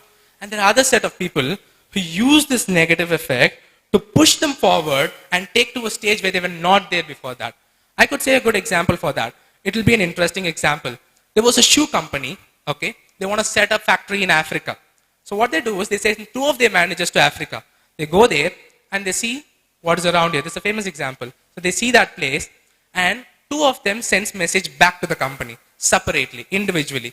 And the head is actually reading the mail right now. I'll just spell it out to you. I'll read it out to you. The first guy says, situation hopeless. No one is wearing shoes here. And the second guy, what did he say, glorious opportunity. No one has shoe here. I can come and sell. So you see, same situation, the way which we see the situation, that really matters. That's an important quote, because many times we complain situation, circumstances, saying that this is because of this I'm not happy. Because of this, that is I'm happy. Because of him, that is I'm not happy. But what really happens is, it's not what happens to you that really matters. It's what you make out of it. You could be in a bad situation. Imagine a roller coaster. Roller coaster starts from top, right? It goes down, down, down. But what does that do? It uses this momentum and takes it up again. So you have to use negative, happenings which would definitely happen to you to make sure you take it to the positive side so that you remain happy, says the author. Very important lesson I have learned from this. Now moving on, there's one more thing which I have to say, very importantly say, is social connections. Something which we all miss because we are so indulged in phone. As our educator said, we are so invested in our phones nowadays. We don't invest in people. We forget that there are people around us. And we as human beings, just like we need air, water, and food, we need people too. If there were no people here, it would be making no sense me talking here. It's all for you I'm talking right now. And it's all for you that I'm reviewing it right now. And the same way, you could be the greatest of greats. You could be the best success story ever written. You could go out everywhere. People will get signed from you. People will get autographs. People will take photos, selfies and all. You even might get a Nobel or an Oscar. You come to home, you bring that Nobel in your hand. And when you open the door, there is no one to say, I'm so happy that you made it. How would you feel? All that success, all that fame, all that glory goes in vain. Okay? So social investment really matters. And that is very important for people like us, because we have so many friends, but they are so diluted. We need to have deeper connections with people so that we stay on the long run. There's one story which I would like to finish with off. But see, there's a firefighter drill. So there are two people here. They're going inside the house. Their task is to rescue the dummy and come out safe. Now what happens is, both of them goes, and the instructor gives the rule, just like our instructor gave. Last minute rules. He says, you have an oxygen tank, which is there for 1 hour, but you just need 10 minutes to do the task. So what you do is you go inside, go to the place where the dummies are, the whole place is set on fire, be careful. We'll assign you a partner. You're not going on single, but with two people. So make sure you never ever lose your partner, they say. And they also say, if the alarm goes back, what happens is your oxygen is over. But they already said there is 1 hour oxygen, you need only 10 minutes. So that's a contradiction there. Let's see how it plays out. So these two people go inside that house. It's burning all here and there. And they're trying to find the dummy. There's nowhere. They're searching here and there. There's no dummy here. And at one point, fire is too high in that room. Here and there, you have seen in movies, fires come here and there. They're not able to see who's there. They're not able to hear the other guy. So what they do at one point is, they lose their hands. He leaves his friend's hand. And after that, he's not able to find him. 30 minutes passed. No one has come out. Now the real firefighters goes in, rescues these people and comes out. And he says, where is the dummy? They're all blinking. I don't know where is the dummy. Then the real firefighter says, you are the dummy actually. We are supposed to save you. You left the hands of your friends. So if he had just caught along, they could have figured out a way. That's what I'm trying to say. At times of adversities, things which we don't expect happens, uncertainties, what we really need is not TV, drama, or whatever kind of entertainment. It's just the hand of a people you care, who care for you, who love for you, who stays with you. Keep that in mind, because on the longer end, I went and I did a small experiment around the school. I asked people, I gave 2 options. It's a funny experiment, so excuse me. I said, there are full friends here. From tomorrow you have no school, no teachers here. And the second option is, you have all the teachers and you have all the friends here and the school goes on as well. I know most of you had answered to this. So the answer was, if friends are alone here, that's enough. That's what you all said. So that's how really we give importance to connection. But when at times, really when we need to give, we fail to give that. So I insist you all invest socially. Even small compliments for people like mother makes you food every day. Have you ever said food is good? No, you might not have. Say, give those small compliments, have those social connections so that you can be happy in the longer run. And also remember, you have to be happy doing what you do. Don't sacrifice happiness for the sake of success. Happiness is not a byproduct of success. Happiness is a precursor to success. If you are happy, only then you'll succeed. It doesn't matter if you're succeeding and not being happy. Why did you do all of that? It's not at all, no, it doesn't make sense if you're successful and not being happy. So be happy in doing whatever you do, invest socially, have people around you, and at the same time, have positive mindset and also strong belief on yourself.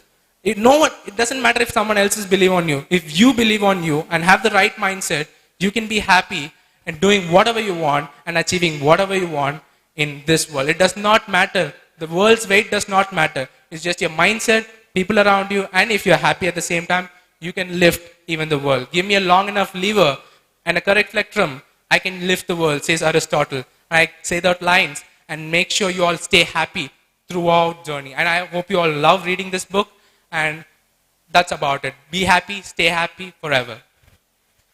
I am Sri Shivashwatiko of grade 12 to review the book Atomic Habits. If we want to change our lives, we're often told, think big, make drastic changes, or perhaps move across continents. But what if we could make all these major transformations by just through small tweaks to our daily routines? Amazing, right? But that's not easily possible. And the book is Atomic Habits by James Clear, which provides and explains the power and process by which you can build new habits and break the old ones.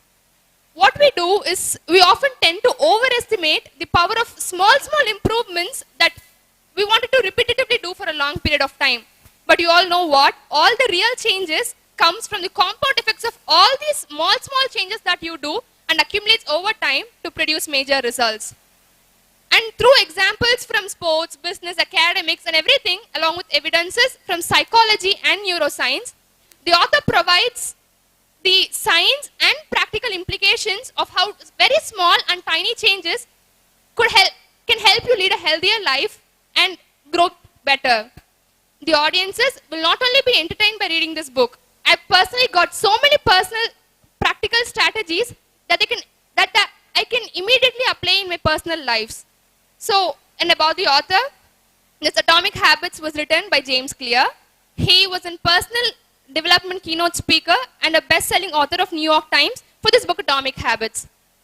His talks entertains audiences. Along with that, he often gives a message for the need of continuous small improvements, need not to be so larger, and the need for decision making. The strong decisions that you make will impact you in the future.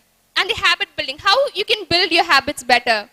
And the author, what I like most about the author was, he does not merely report the research of others. He tries out the concept for himself as he experiments with building better habits as an entrepreneur, writer, and a weightlifter.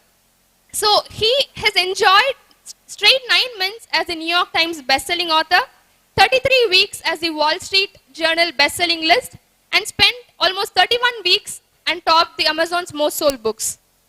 And in the end, if you listen his talks personally, I've listened to it. It becomes one part storytelling, one part academic science, and one part personal experiments. He does a lot of experiments, forming a colorful blend of inspirational stories, academic science, and his hard-earned wisdom too. He is a regular speaker at Fortune 500 companies, and his thought leadership regularly appears in magazines too. Through his online course, The Habits Academy, he has taught more than 10,000 of students, professionals, and everyone to how to build better habits. Let me get into the gist of this book and give you some insights. The book is completely divided into 20 chapters, beginning with giving the how habit building can make you better, and he moves on to 4 habit laws that you can easily use to build. Beginning with cue, craving, response, and reward.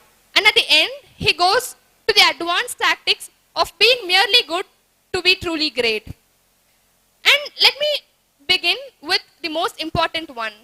1% improvement that we all don't tend to do at all. The author gives an example of a British cycling team. They had made no remarkable results at all till there was a new performance director recruited. It was Brailsford. So he started making small improvements that he possibly could, like changing the mattress they used so that the riders could get a good sleep, changing the color that could impact their mood swings, and applying alcohols to the tires so that they get a good grip. So we think, how could this result in their success? But to all our astonishment, they won the Olympics the following years.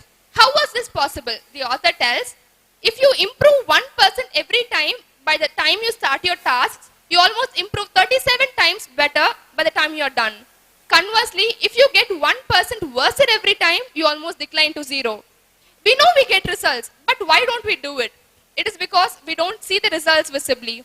These habits do not appear to make results until we cross a critical threshold. The author calls this the plateau of latent potential. Fancy, right? And he tells, before achieving this plateau of latent potential, you go through a valley of disappointment. You feel like you're not making any progress. This habit is not taking you to the path where you want it to be. So you usually drop it. But what you have to do is wait till you get your results seen visibly. And the key aspect of compounding is that you don't see results so easily. And the author tells he personally gets motivation by looking at a stonecutter hammering his rock. What he does, he hammers it hundreds of times. We know that's not going to break the first time it does. But he hammers it hundreds of times till the last one that is required for the rock to blow into 2. But we know it is not the last one that was required for the rock to get into 2, but all those ones which was required earlier to get into 2. So always keep cheering yourself till you achieve this plateau of latent potential. The author next moves on to forget your goals, focus on your systems instead.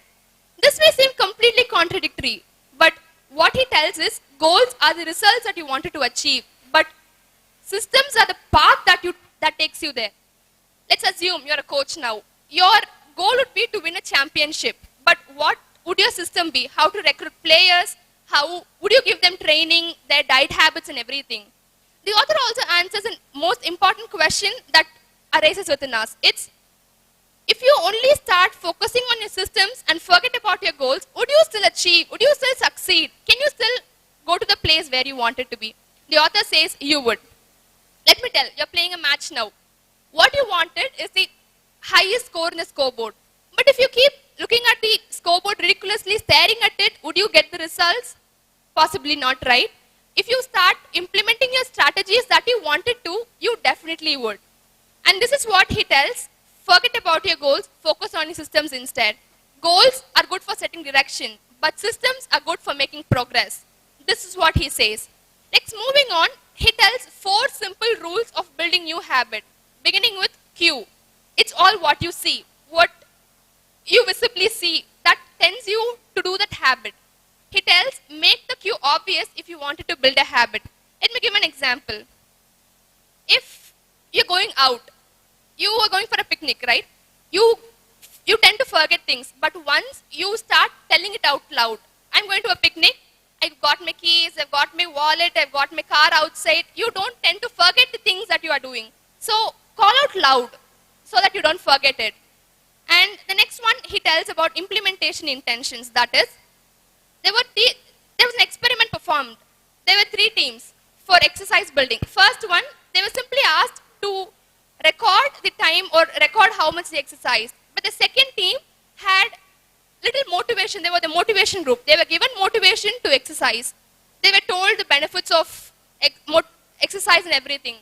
And the third team were given the same presentation as the second team, but they were asked to note how much they did. They were asked to put a schedule for what they did. I'll do this exercise at this time.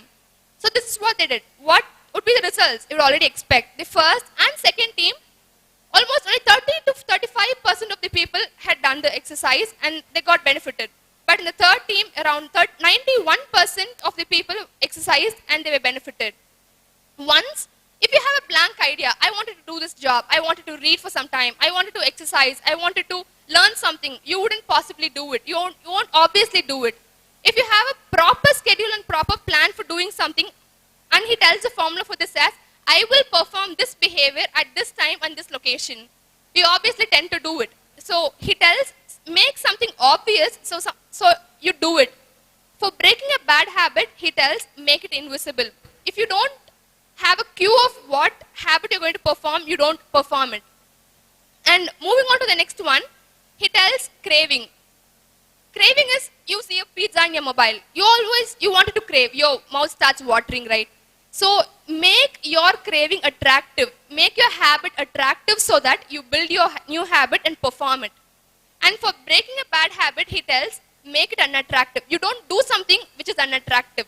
So for making it attractive, he says, reduce the friction between you and your habit. Once you reduce the distance between you and your habit, you automatically do it. And then going on to the response, it's the process that you do to get to this habit. What do you do so that you do that habit? It's like your response must be satisfying to you. Your response must be fulfilling to you. Only then you will do it. So make your process easier. You don't do it when it is difficult. You do it when it's easier. So do it when it's easy. And for breaking a bad habit, make the habit difficult so that you spend a lot of energy for doing it. And the last one, reward. Make your reward so much satisfying that you wanted to repeat the habit so that you get the reward. And for the breaking a bad habit, make it unsatisfying. And for focusing on your goals and forgetting about your systems, the author tells there are 4 problems that we face. And beginning with, achieving a goal is only a momentary change. That is, you enter a room, you feel it's so messy, you want to clean it up. So you get all the motivation to do it, you keep the couch in its place, you make the bed, you make the pillows, you get the books on all the racks that's possible, and you find it clean now. What if you follow the same system that you were earlier following that led to the messy room? It would also lead to the messy room, right? So once you change the system that you follow, your goal automatically changes. And the next one, the author tells, goals restrict our happiness. We have this thought every time. Once I achieve something, I'll then be happy. Once I achieve an A grade in my 12th, I'll be happy. Once I get a new job, I'll be happy. Once I get a good salary, I'll be happy. But this is not what goals are meant to be. If you fall in love with the process than the product that you're going to get, you don't have to give yourself every time permission to be happy. And the next one the author tells is, these goals are odd for long-time progress that you do. That is, there's an athlete going for practice and he goes to a match and he finishes it in the first place. What this athlete does is he completes his training, he stops his training every time. So this process of athlete having a training and stopping it once he has achieved a single match, this was not the match he was training for, but all the other ones that's coming ahead in his life. So for a long time progress, goals are not good. That is, goals only wanted you to go to a place, but the system keeps you in that track of going. And the author next moves on to the advanced tactics that he can give. Those are truly good, and what I personally felt so good, let me share it to you. Beginning with the Goldilocks rule. How do people stay motivated every time they do? Let me give you a story. It was a time when Disneyland was opened and there was a 10-year-old boy walking inside. He wanted to get a job. He managed to get a job, and within the next year, he has transitioned himself into a Disney's magic shop. And now he started learning some tricks from his older employees and started implementing them on the audiences. What he discovered was he liked performance and performing magic. In more general, he liked performance. So what he thought was he wanted to become a comedian. So he initially began it with going to clubs, and he performed for about not more than 2 minutes. And then he went on, and when he was performing, there would be no audience. I know this wasn't glamorous at all, but there was no doubt he was improving. Initially beginning with 2 to 3 minutes in his initial stages and moving on to 4 minutes and more in his age of 15, and moving to around 20 minutes by the time he has completed his high school.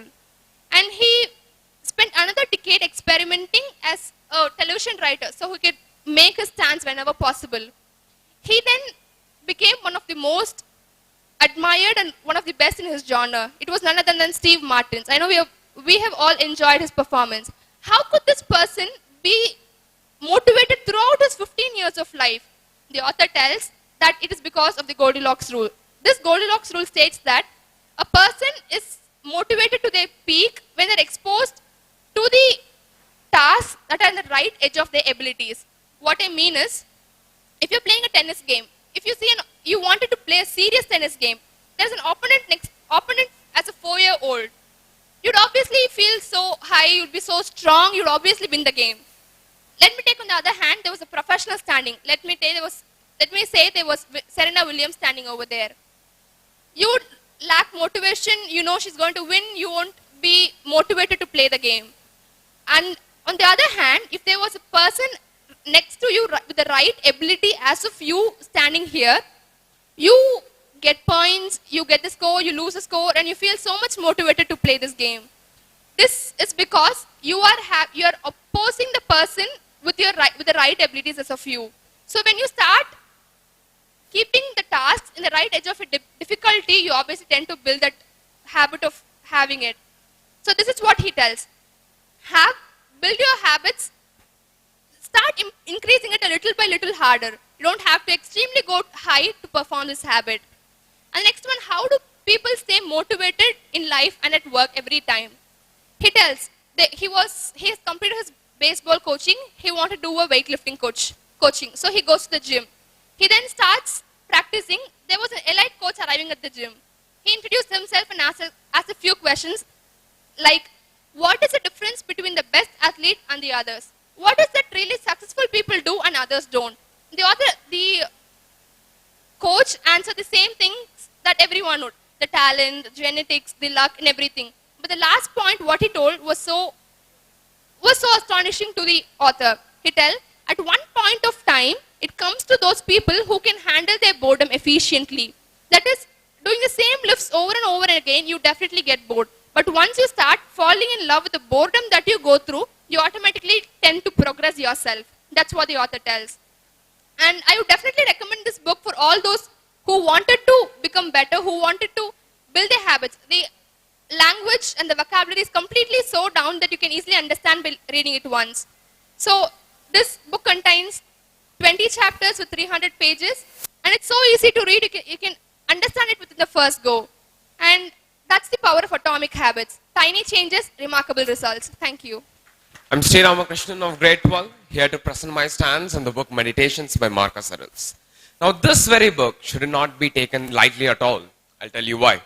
Have you ever heard of a book which didn't have any initial intention of publication, but somehow made it to be a timeless collection or well-uploaded collection in a particular genre?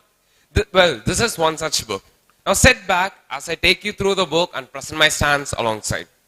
Written somewhere between 121 AD to 180 AD, which was also the lifetime of Marcus on earth, written by one of the greatest emperor of all time, who was also the one who took Roman emperor through his golden era. Now, before I get into the book or say anything at all related to it or its author or the way it is written, I want to suggest my ideas of how to perceive a book before reading or while reading so. It is important for us to understand the cultural or social or scientific development at those times, especially to the ones which was written very far from modern era. Considering this very book, it is written in the 180 ADs, before 180 ADs, which is very far from modern era, right? So it is important for us to understand all these factors before we form any initial expectations or judgments. I would further say not at all to have any expectations, as it could not only lead us to make us lose our interest about the book, but also it would potentially blind us from the author's perspective. And considering reading a book, it is very important to understand the perspective of author of what he is coming to convey to us than anything else at all. So considering all this, I would suggest you all to be more welcoming than focusing on logical fallacies. Now, you would have seen more thoughts going around, right? I want you to think about those things, try to make sense of it as I move through my review, which would be useful for you as well. Now, the word meditations. The word meditations by definition means a reflection of one's own thought or action. Now, the reason why this very book is named so. Now, before saying this, I want to say that it was not Marcus' intention of titling his book. In fact, he didn't title the book of the compilation of 12 series of journal what he wrote. But later, once his period was over, the people start adopting his book and named it as meditation in most of the cases. And in some cases, it was named to himself. But the name meditation is what given by Penguin publication, which I own.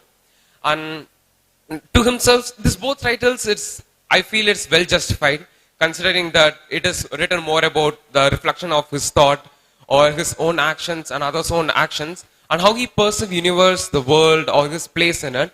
I feel the title is well justified for that matter. And coming down to the book itself, it's very uniquely presented in so many different phases.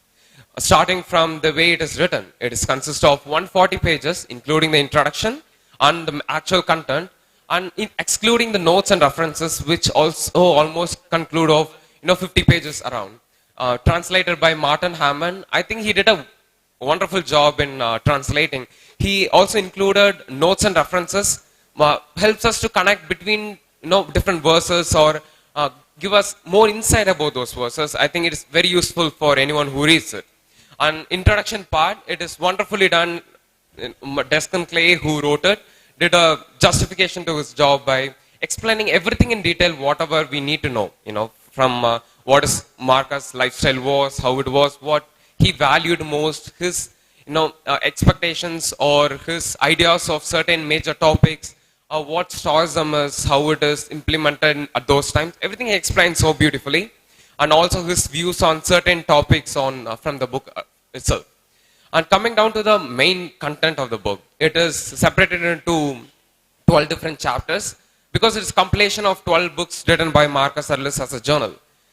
In each book, it's safe to say that 2 chapters didn't have any connection between them, but also the verses itself, in those books, didn't have an actual connection.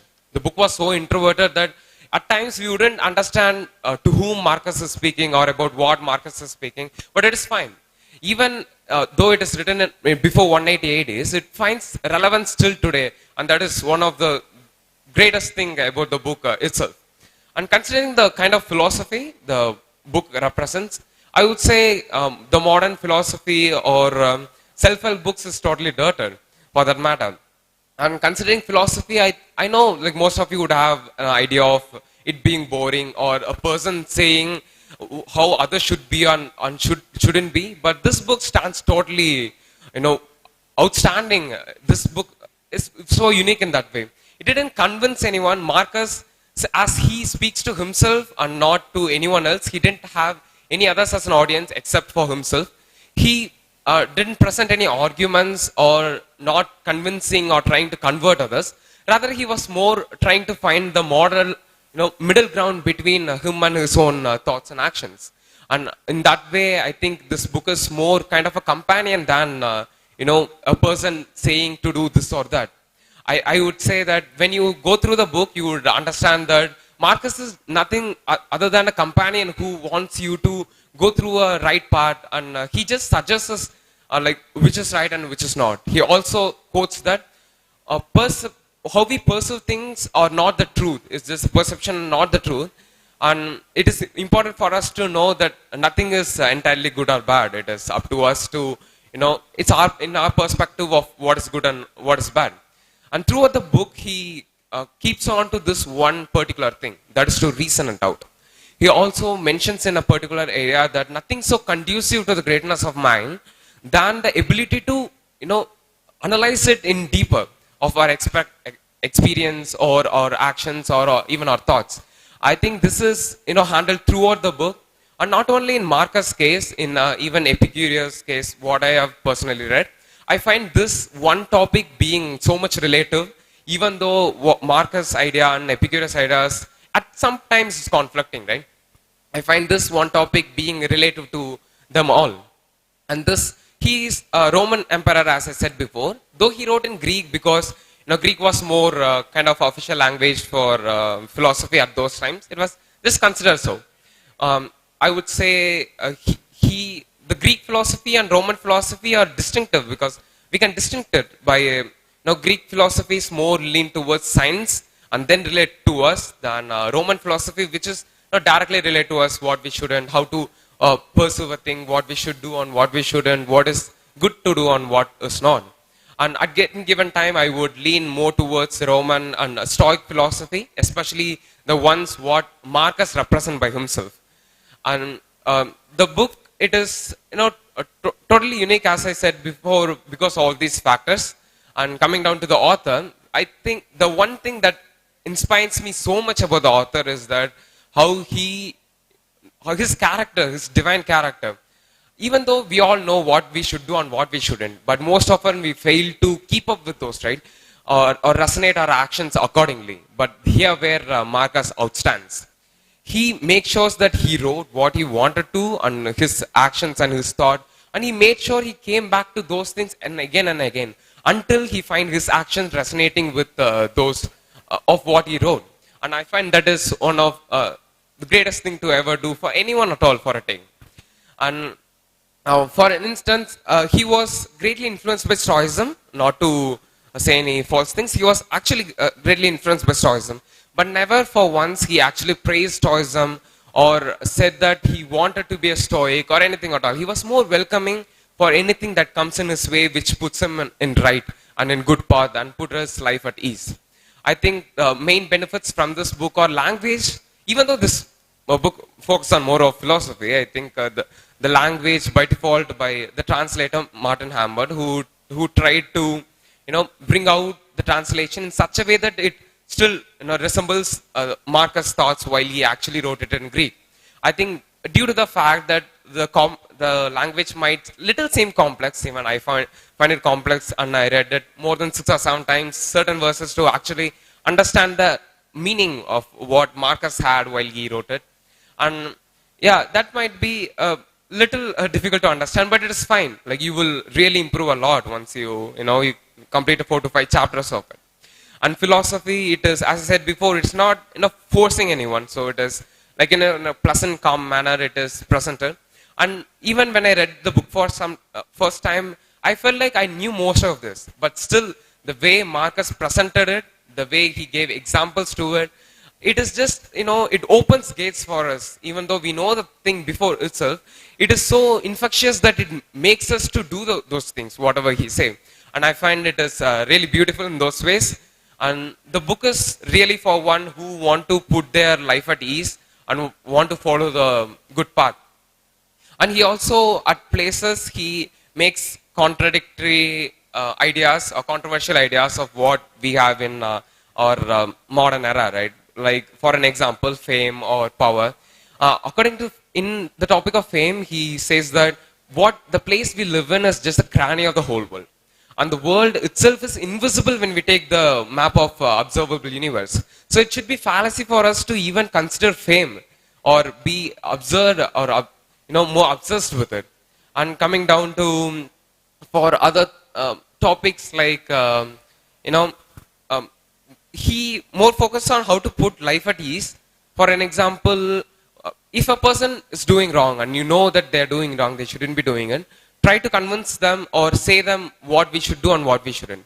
But even though they, still their failure to understand it, he says that it is fine to leave it there because you shouldn't be surprised of fig trees carrying figs, which means that they're nature itself like that. So don't push yourself too much also. I think these little things, make greater impact, and 4 fundamental things, that's it. Once you read the book, you understand. It revolves around very little things, but very important things, very fundamental things, which we once cooperated with our life. I think it will just put your life at ease in a very best way possible. And before this is almost to my end of the review, I just want to say 3 more things before I came down. And one of the things is what Stoicism is. I know most of you would have confused if at all you are not, already exposed to what is philosophy is, or Greek or Roman philosophy for a day. Stoicism is nothing but it's based on 4 cardinal values, right?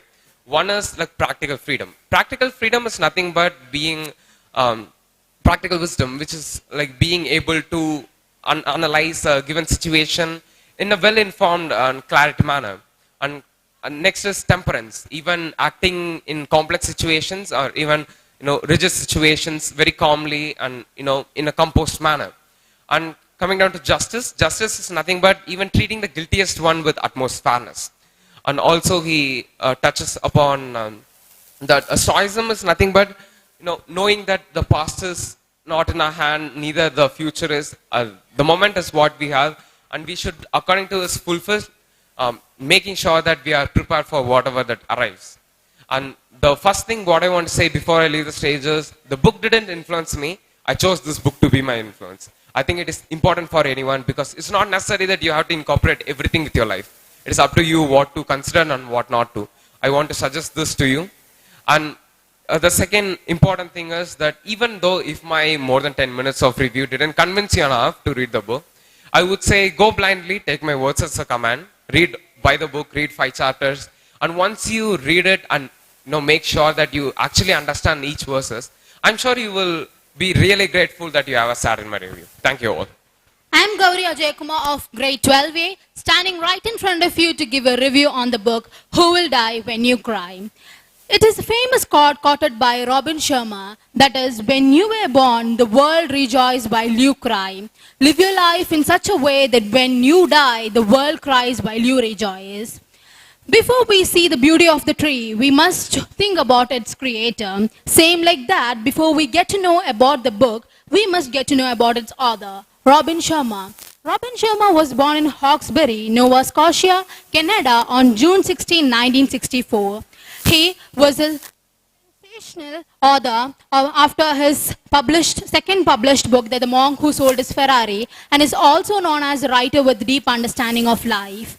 He wrote his first book, The Mega Living 30 Days to Perfect Life, in 1994. While working as a lawyer, he could not brush off his desire to write. So he quit his law and gave into his calling after the international success of his second book.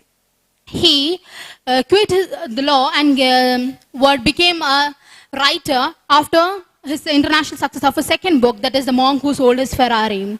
Motivated by his father, he wrote his first book, The Mega Living 30 Days to Perfect Life, published in 1994. According to the writer, the book was motivated by the emptiness that he felt in his work as a litigation lawyer. It was published by his mother, self-published by his mother in 1995. Even though this book did not give him any success, he did not give up on his dream despite the failure of his first book. He had a huge hope on himself, which later paid off him in a great way. His second book, The Monk Who Sold His Ferrari, was initially self-published, but later on picked up by HarperCollins Publishers after a chance meeting between Robin Sharma and Ed Carson, who was the former president of publishing house. His book, The Monk Who Sold His Ferrari, became an international success. By 2013, over 3 million copies of this book were sold, and it had been translated to 51 languages. It was India's top 10 bestsellers for 2 years. And it was also popular in countries like Dubai, Mexico, Singapore, Puerto Rico, Ireland, Portugal, Sweden, Russia, and Serbia. In 1999, Robin Sharma published his next gem, that is Who Will Cry When You Die.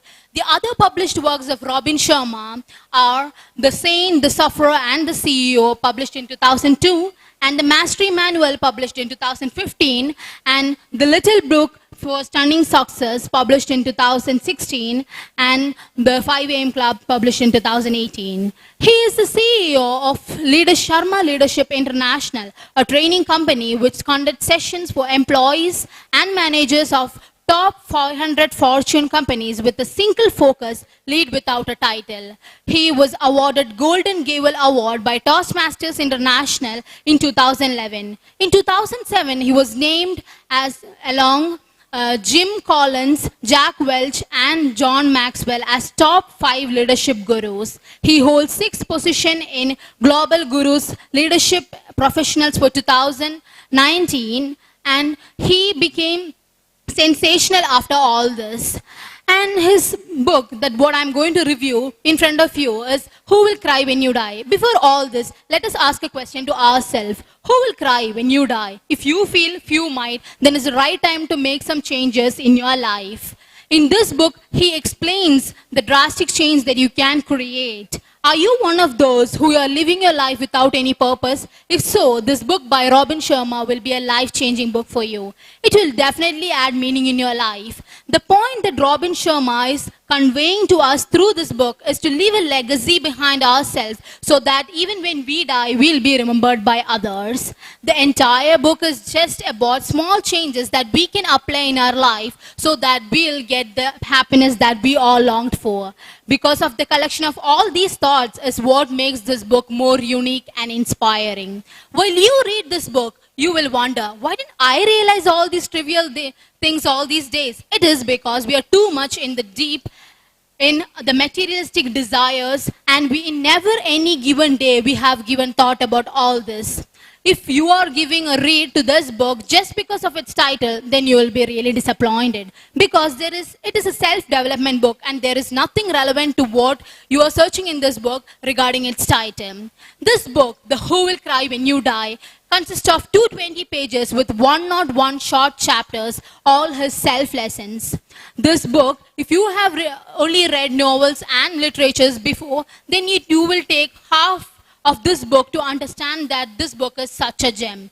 We all know what is important in our life, but while reading this book, we'll understand that these small things we haven't realized this all these days. Why so? That is what in this book. And from this book, you will learn the art of living and art of dying as well. And right now, I'll get to some chapters of the book which can create a drastic change. And Robin Sharma explains many things in this book, giving each chapter and each examples too. The first one, discover your calling. Calling means what? It is a job that we are getting into, or the profession. Discover your calling means he explains us that without a calling, days will slip into weeks, weeks into months, months into years, and the time will pass off. You live your day. If you not have a habit of acting on life, then life has a habit of acting on you. When this time would be passed, then you would be left with a life that is half lived. Take my words, that what Robin Sharma actually explained. And he recommends that creating a mantra by living your life by rest of the day, it will help you to seek what is more important in your everyday activities and in your work. The second thing, create good habits. Keep in mind, creating good habits actually requires 21 days to be implemented in our routine. This is said by Robin Sharma, which it is a main point that he reminds all the readers. Creating good habits. Why is it important? Because as you live your day, you live your life. It is important to create good habits. You should have good habits in your routine. He also advises you to include some of those, like get up early, always carry a book with you, keep a journal. You might be thinking journal that while we are traveling or something we are writing. It's not that. A journal is not a diary. Diary is something where you record events, but journal is something where you analyze it. You should always keep a journal with you. And the fourth thing, what he's saying is to meditate. Fifth, exercise. And sixth thing, what he says is very simple, but I don't think most of us here we practice it. That is to have a daily family meal without fail. Do all of us here right now, we share our time with our family and friends or what? We share with the friends, I'm sure, but not with the family much. We give less time. But he's saying that you should prioritize your family as well, because giving time to them is something more important, and it is one of a good habit that he's suggesting to include in your life. The third one, be inspired. Be inspired. What does this mean? He's saying that great geniuses who all lived, who has lived, was inspired and driven. They were inspired and driven by the desire to enrich other people's life. He is giving some advices in this point when your aspirations might be low. He's saying that read a good book, watch an interesting movie, and he's saying go to some public lecture. All these activities will give you opportunities to get inspired for rest of the day. And he's saying that incorporating these times of inspiration will rise your aspiration to the next level. The fourth one, what I like the most, that is start your day with the Platinum 30. Can you guess what is Platinum 30? That is a small thing what Robin Sharma explains. He's saying the first 30 minutes after you wake up as Platinum 30. Why do you think so? He mentions it at Platinum 30 because he's giving a clear point that the first 30 minutes after you wake up determines your rest of the day. If you start your day well, then the rest of your day will be very nice. And he's saying that if you could master these 30 minutes, then for sure your whole life will be changed. Fourth thing, what he's saying is to prioritize your time. He's saying if you can know what is important and what is not, and what should be done at this time, then your life will be beautiful. He's saying that you should understand what is better when it is left undone. Fourth thing, what he's saying is love your life. This is actually the 99th chapter in the book. Why do you think it is kept at last? Because we require the previous 98 chapters to understand what is written in this book, in this chapter, and to realize what he's coming to say to us. Because he's saying that the work that you do, you should be passionate about it. Even though it is assigned to you by others, you should be passionate about what you're doing. This book actually contains many things that you can include in your daily life so that your life will change drastically and beautifully. The small things what you change, what he says, that changes if you make, then you can see there is a drastic change. But I'm not saying that you can see the change in overnight, but for sure, this book, I would recommend you this book because this book will evoke some questions in your mind. To every readers, that questions should be actually questioned by yourself and also answered by yourself. Those questions will be evoked in your mind when you read this book. That is what Robin Sharma is trying to explain and what he is convoying. He actually says that we should ask ourselves many things, the small mistakes that we do. If we change that and if we could answer our own questions, then our life will be beautiful. I recommend you to read this book because remember a quote said by Leonardo DiCaprio, if you can do what you do best and be happy, then you can be further along in life than other people. Keeping this quote in mind, surely you all should give this book a read. Because Robin Sharma itself says that if you don't find it interesting after 2 to 3 chapters, then keep this book aside and go for doing something better. If he is that confident, he would say this. Think of that. Just give it a book. Just read this book blindly. I'm sure all will understand. But it will take half of the book to understand that it is one such gem. I recommend you all this book and I'm leaving the stage. Thank you for being a great audience and thank you for hearing me out. I am Vishal of grade 12, here to give a review on the book, The Compound Effect, written by Darren Hardy. This book is a self-help book, so it revolves all around how to give a jump start to your life, income and success. This book has changed thousands of people's lives just by the implementation of ideas given in the book in the field they want. So coming to the author, he is again author and a keynote speaker and former publisher of Success magazine. Him being author, written 3 books. They are The Compound Effect, published on 2010, Living Your Best Year Ever, published on 2011, and The Entrepreneur Roller Coaster, published on 2015. He was born on 26 February 1971 without a happiness or joy in his mother's face. Yes, his mother was not happy for his birth, but that has been a base mark for him to reach so high in his life. Some part of his life stories are included in this chapters coming in. Coming to the book has 6 chapters. They are the compound effect on action, habits, choices, momentum, influency, and acceleration. Coming to the very first chapter, this chapter has some examples of how compound effect is working effectively and some of his life stories. As I mentioned, his mother was not happy for his birth. His parents got divorced when he was 1.5 years old. This made him to grow only under his father's. So he was born under his father, who has a core philosophy of, it doesn't matter how hard it is. You have to put on the effort for what you are working for. If you are smart, it doesn't matter if you are smarter enough. Or you have to put the hard work for what you are lacking in.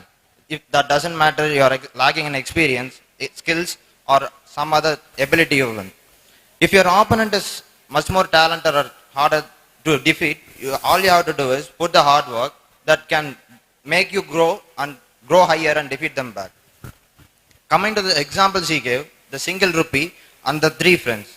The single rupee is all about you given a choice between choosing a which doubles its value every single day and a 50 cash on your hand. Coming to the what will be your choice?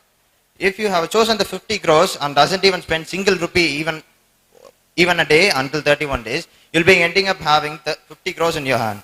At the same time, when you have chosen that 1 rupee which doubles its value every day, you will be ending up having 8.58 billion in your hand. It is not 8.58 billion dollars, it is rupees. So that it is almost 17.5 times the greater than the other choice given to you. So this is the effect of compounding, which you have never seen the results before the certain time of the sufficient time which is given to it. Coming to the next example given by the author, the 3 friends. This is a story of 3 friends living all together and working in the same field and having the same amount of salary in their hands. Now all 3 want a change in his life. So they made choices in them. One, let's name him as Brad. He wants to enjoy his life. So he brought up a big TV, brought up a luxurious home setup, and so on, like vacations, outings, and he built up so much things, such that he can enjoy his life in the way he wanted. And the other place, the second person, Scott, he wanted to put some time in informational and motivational ideas and put some time for his physicness. So he put, as I said, he has planned to put the time on them. Coming to the third person, he doesn't want to lose anything what he's having now, so he doesn't want to change in his life. So months passed on. There were no much changes in all these. And years passed on. Still there were no much noticeable changes in all these. So the person who put some time in informational and motivational ideas start questioning himself, why I am wasting time in this, where the other 2 persons who is with me are so happy in their lives. At the end of 34 months, all the 3 were in different places. There were radical difference noticeable in everyone.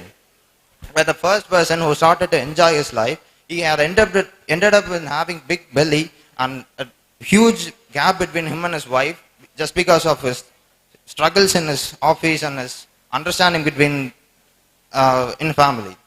So coming to the second person, he had reached very high in life just because of the informational motivational ideas. He started to invest. He started to earn a lot. At the same time, he was physically fit. And coming to the third person, he was in the same line where he used to complain again and again about his routines and still started to do the same thing. Now we can see the effect of compounding in the 3 ways.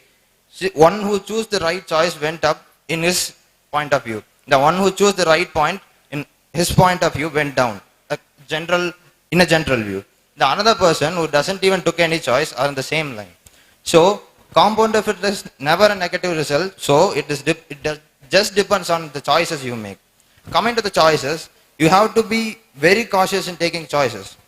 It is mentioned that we were all born into the world just naked and arrogant, ignorant and scared. But when you die, it is all about how you have made the choices. Just accumulation of all the choices you made in every single moment in your life. So you'll be very cautious in taking the choices. And just by making the choices, you will reach your destiny. It is in you maintaining it as a habit to reach the destiny you deserve. So coming to habits, the author mentions habit as it is an acquired form of behavior which completely or nearly become involuntary in you. So you wearing a dress is a habit, according to me. At the same time, you brushing every day morning is a habit. When you are born into the world, you don't know what is brushing, what is wearing dress, but at the same time, when you follow it regularly as a choice, by making it as a choice and continue it, that becomes a habit in you. Moving on to the third chapter, that is momentum.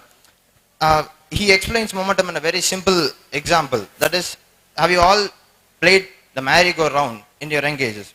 You might have played. So it is all about you, when your friends are piled on the merry-go-round, and when you work on it, you will be giving the initial step, which is the hardest step in any choice you make. So the first step is little hardest, and when you move on, you will start increasing speed in it. So when you get a certain momentum, you jump in and sit and enjoy for some time. When you start losing the momentum of or speed of the rotation, you jump down again and make the momentum again regained. So this is how momentum works. Another example given by the author is the well-known multinational company, the Apple. When it launched MP3 players over iPod over MP3 players, its growth revenue went from 33% to minus 33% in 1 year. But due to intense of compounding work they did, they have reached at the end of 4 years to 68%. It is just twice what they lost. So momentum is very important, such that you don't move away from the direction of what you want to. Coming to influency, he says your mind is like an empty glass. It is what you put in and what you put out. So if you are cautious about what you are putting in, you will be getting the results in the way you wanted, in an important way which will lead your life to go in success. So when you put the negative results, you will be getting the negative results. When you think negative, you will be getting the negative results, and the results will be suffocating when the time you reach the place. So influence also comes like the people who you be with, and the books you read or the surroundings you be with are also matters. So you just be with people who always make you good, make your life good. So be with people who can lead you to reach your destiny. Things change, but you have to be with people who really make you good in life. So be with people who can make you happy as well as improve your life and to reach your destiny. And coming to the very last chapter mentioned here, acceleration. This is the very most common mistake done by most of the peoples in the life. So when you start following a choice, you will give an instant acceleration in everything. So when you give the instant acceleration, you get tired and leave off the choices. So when you have a maintained acceleration in everything, you will reach the destiny when the time for it is reached. So this book, as I said, this book gives the jump start to your life and things. It is for the person who does not believe in overnight success. So when you believe in overnight success, this book is not meant for you. And if you are in a fluctuating mind between overnight success and a compounding way of reaching success, you can buy this book and read, so that you will get a clarity on what is things. So this book is very simply, the book has very simple language, such that a 5th standard student can understand things. So thank you. I'm Maya Muthukrishnan of grade 8, and the book I'm going to be reviewing today is Think and Grow Rich by author Napoleon Hill. The more you learn, the more you earn. The book Think and Grow Rich was published in 1937 as a non-fiction personality development success guide. To tell more about the author, he was born in 1883 at Virginia. He began writing as a mountain reporter, and later, using the money he earned, enrolled himself into law school. But he had to withdraw quickly due to the financial pressures he was facing. One day, he got the opportunity to interview Andrew Carnegie. Mr. Carnegie shared with Mr. Hill the secrets to his success, and he also entrusted Mr. Hill in finding the secrets to the success of various people. Mr. Hill took on the challenge. He researched over 500 people and found the secrets to the success of various people and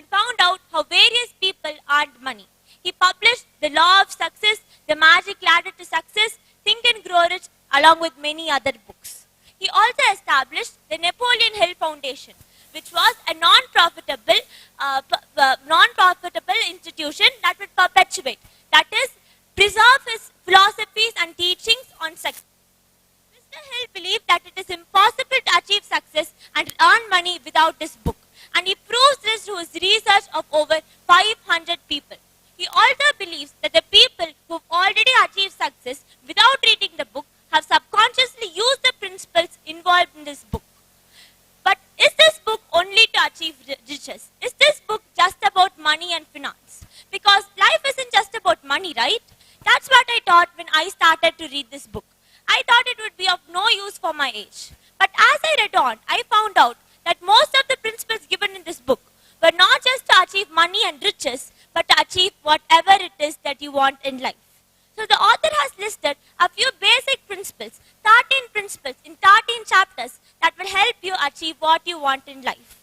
So the first principle or the first step is having a desire, a burning desire. Thoughts are things. Every single thing you do in life, every achievement you make starts with an idea, with a thought. And when these ideas and thoughts are mixed with a burning desire, they can produce something great. You should always remember that a desire is the starting point of all achievement in life. When your desire is strong, the result you get will also be strong. When your desire is weak, the result you get will automatically be weak. Just like when you light a candle and the flame is strong, the light it produces will also be strong. But when the flame is weak, the light it produces will also be weak. But what is a burning desire? The author explains it with an incident where Mr. Edison, Thomas Alva Edison, and Mr. Barnes are involved. So Mr. Barnes is a common man like you and me. And his deepest desire is to work with Mr. Edison. So he had two huge obstacles in front of him. One, he did not know Mr. Edison personally, and two, he did not have enough money for a train all the way to Mr. Edison's office. Any man in this state would have given up. But Mr. Barnes give up? No. Because he knew everything in his world was achievable. Everything in the world existed and was possible to achieve with the right heart and with the right path. So he persisted through.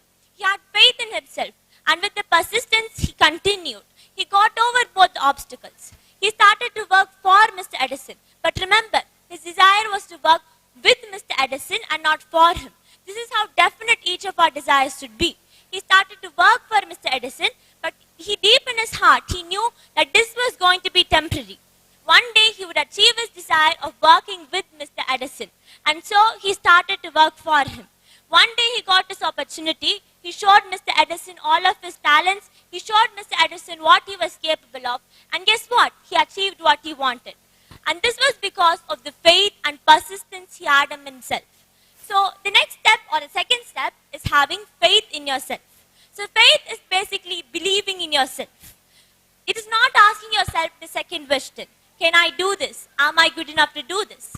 These are all the second questions that you ask yourself that make you doubt yourself.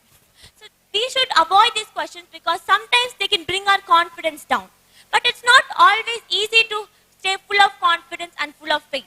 Sometimes when you face failure, it's hard to rise back up full of confidence. And this is where the feeling of love and care comes into play. Our loved ones, our families, our friends, our sisters, our brothers, they are the people who help us to give confidence. They give us the confidence, they give us the belief when we don't have it. So once you have the faith, which the author also believed that faith is something that is induced by auto-suggestion and created by the subconscious mind. This sentence slightly sounds complex. I found it very complex, but as I read on, it was pretty simple. So auto-suggestion is basically repetition. So you know that time when you've heard your favorite songs about 50 times, and when the music is played, you automatically start singing it? So the principle involved here is repetition. And the same principle is involved in auto-suggestion, the principle of repetition. So what the author says is, when you have a desire and when it is really induced into your subconscious mind or when it is really soaked into your subconscious mind, the results it provides will create an automatic path towards your success. So our job here is to soak the desire into our subconscious mind. So how do we do that? The author has given us a simple exercise. Take a blank piece of paper and write your deepest desire in it. For example, I want to be a sportsman. So write down, I want to be a sportsman. At this young, I love doing this.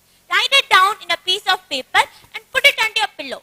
Every morning, as soon as you wake up, look at the paper. Repeat it twice or thrice.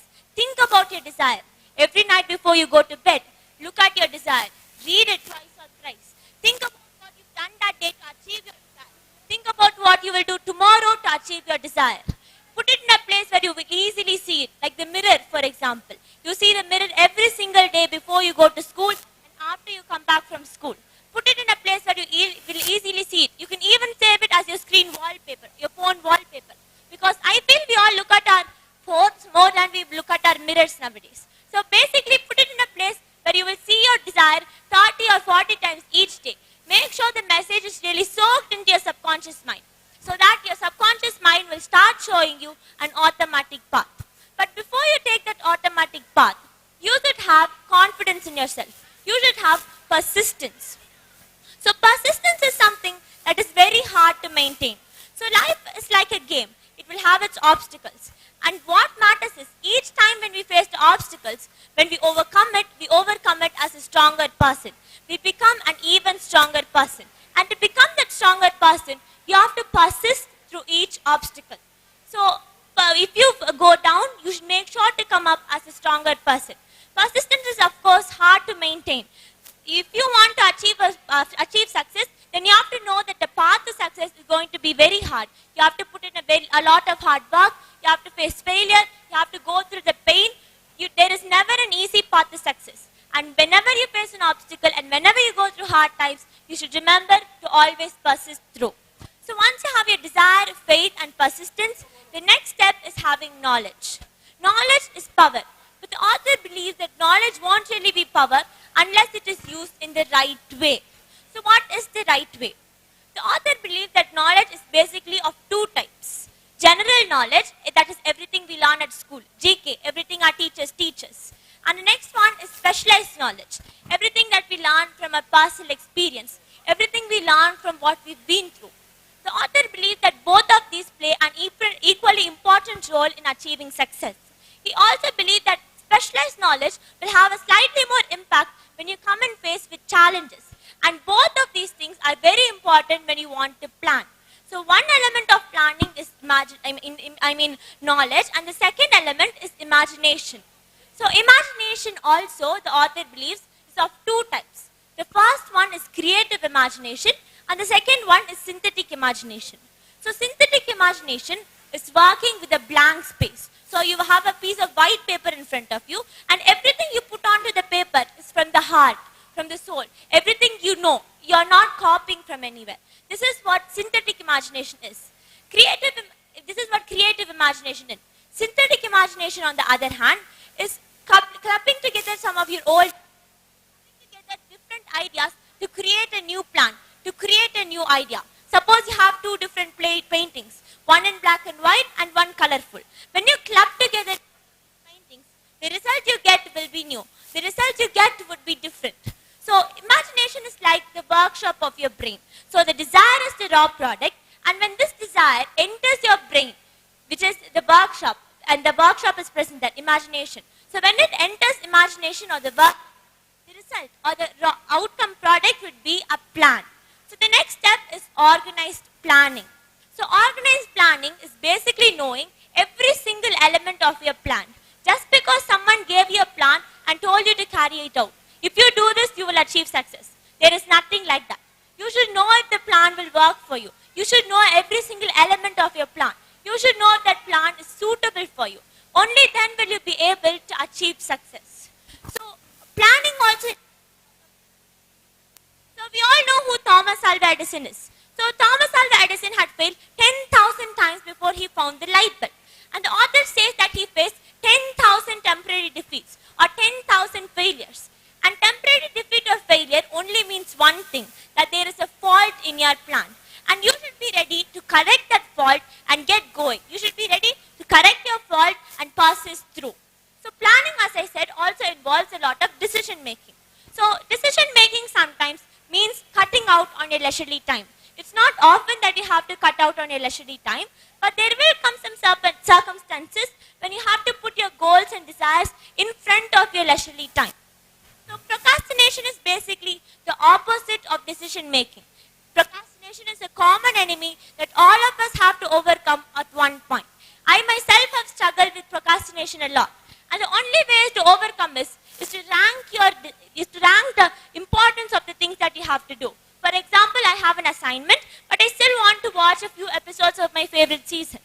So I should rate the importance of each task. Of course, I know the important thing is the assignment, but sometimes I tend to say to myself, I'll watch 2 episodes of the season and then I'll get back to doing my homework. But that doesn't always happen. One more episode, and you just go into the night, and then at the last minute in the morning, you have to sit and complete your assignment. So always remember, rate the importance of the task. Once you've completed the task, you won't have that thing nagging in your head. You still have to do this, you still have to do that. You won't have that feeling in your head.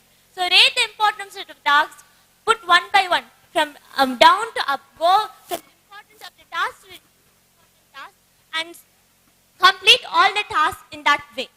So once you've done your decision making, the next thing is, which also is a main cause of success, is the people that you're with. So of course our friends and family are very important for us to achieve success, but formally there are a group of people that are very important. For example, if you want to become a film director, there's no use in you hanging out with a chef. There's no use in you learning to cook. So you have to know the people who will really help you achieve what you want. For example, if you want to become a film director, you should have an amazing cameraman, a good script writer, an actor, an actress. These are some of the people who will help you to achieve what you want. These are the people which will help you to achieve success. So you should all your free time to work with these people. You should also know to give things in return to these people, because they help you by giving you the things that they know, and you should be able to give the things that they want from yourself. So working with a mastermind group, this is what that is called. So the book has also mentioned a few self-analysis questions. 30 self-analysis questions that you have to take once in a while, like once in a month or once in 6 months, frequently, so that you know how much you've progressed and how much towards your goal you are. So these are some of the steps in the book that I felt were really important, and I felt that really helped me in my path to success. So overall, it was a very good book, but I felt that it would be slightly more useful for the people who have completed college. They want to set a base in money and finance. This book would be more useful to them, and the sentences were also slightly bit complex. I had to read a few sentences once or twice to really understand the meaning, but this is all just my view on the book. The book is one of the best sellers for over 70 years. So for the above reasons, I give this book a 3.5 star rating. Thank you. Hi, hello to one present here. I'm K. Darshan of grade 10B, here to review the book, From the Earth to the Moon and Round the Moon. This book was written by one of the most well-known, famous French novelist, Jules Verne. By the name of this book, you might think that this book was written during the space race, which was 1960s, but not a surprise, this book was written a whole whopping 100 years ago, but in 1865. And most people even don't know what space travel is or never heard it before. This guy, this legend, Jules Verne, wrote a whole story about it. You might think that Jules Verne wrote this book alone, but not. When Jules Verne came in contact with a guy called Pierre Jules Hertz, he was a publisher for most of the well-known novelists of that time. They both published this adventure series including Journey to the Center of the Earth, 20,000 Leagues Under the Sea, and Around the Earth in 80 Days. And Jules Verne is always called as the father of science fiction, and year 2005 in France was also named as Jules Verne year, marking the Earth's 100-year death anniversary. And the reason why I chose this book is because I myself love space, and this book has every calculation correct for a space lover. And reason why I chose this book also because of its calculation. Even though there are many flaws in this calculation, guys, this book was written in 1865. So please give some mercy and read the book. And to give a story in a nutshell, this story revolves around a person called Barbicane, who's the president of the club which tries to reach the moon with a cannon. And the main protagonist of the story is, as you know, Bobby Kane, who's a Yankee and a gunsmith who tries to reach the moon after the end of Civil War. And another protagonist is an interesting French guy called Captain Michael Arden, who joins the story in a very crucial point with a very exciting twist. The antagonist of the story is a fellow Yankee called Captain Nicole, who's very calm and neck to neck in with Captain Bobby Kane, which makes the fight all the way through the space very fun and exciting to read. The reason which many people read this book is because of its coincidences, which as follows. The first, the name which Jules Verne gave this colossal cannon in his story was called as the Columbiad. And the name which the Apollo level space program's command module also is called as Columbia. They both had a 3-person crew, and they were blasted off from somewhere near Florida, and also they splashed down somewhere near San Francisco. Coincidence? I think not. To give a whole story brief in this, a bunch of cracked Americans called the Baltimore Gun Club tried to reach the moon with the colossal cannon due to the stoppage of American Civil War, which this story never touches. But someone says this story, you should mention this American Civil War to make it look great. So after this saying that they are facing existential crisis due to the stoppage of this American Civil War, where they supplied guns, ammunition, and the gunnery techniques to that. But when many of the people on this club went, only a few members stayed. There were just a bunch of handful of guys who Captain Bobby Kane hold in his hands, not leaving them so the gun club wouldn't break down.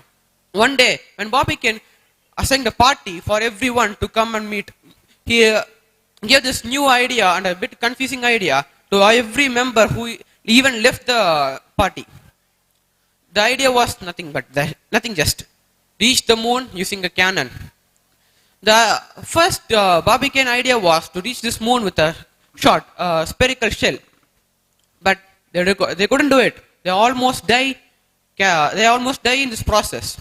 But Bobby Kane never left. He calculated, recalculated, again recalculated, and somehow land in Earth. To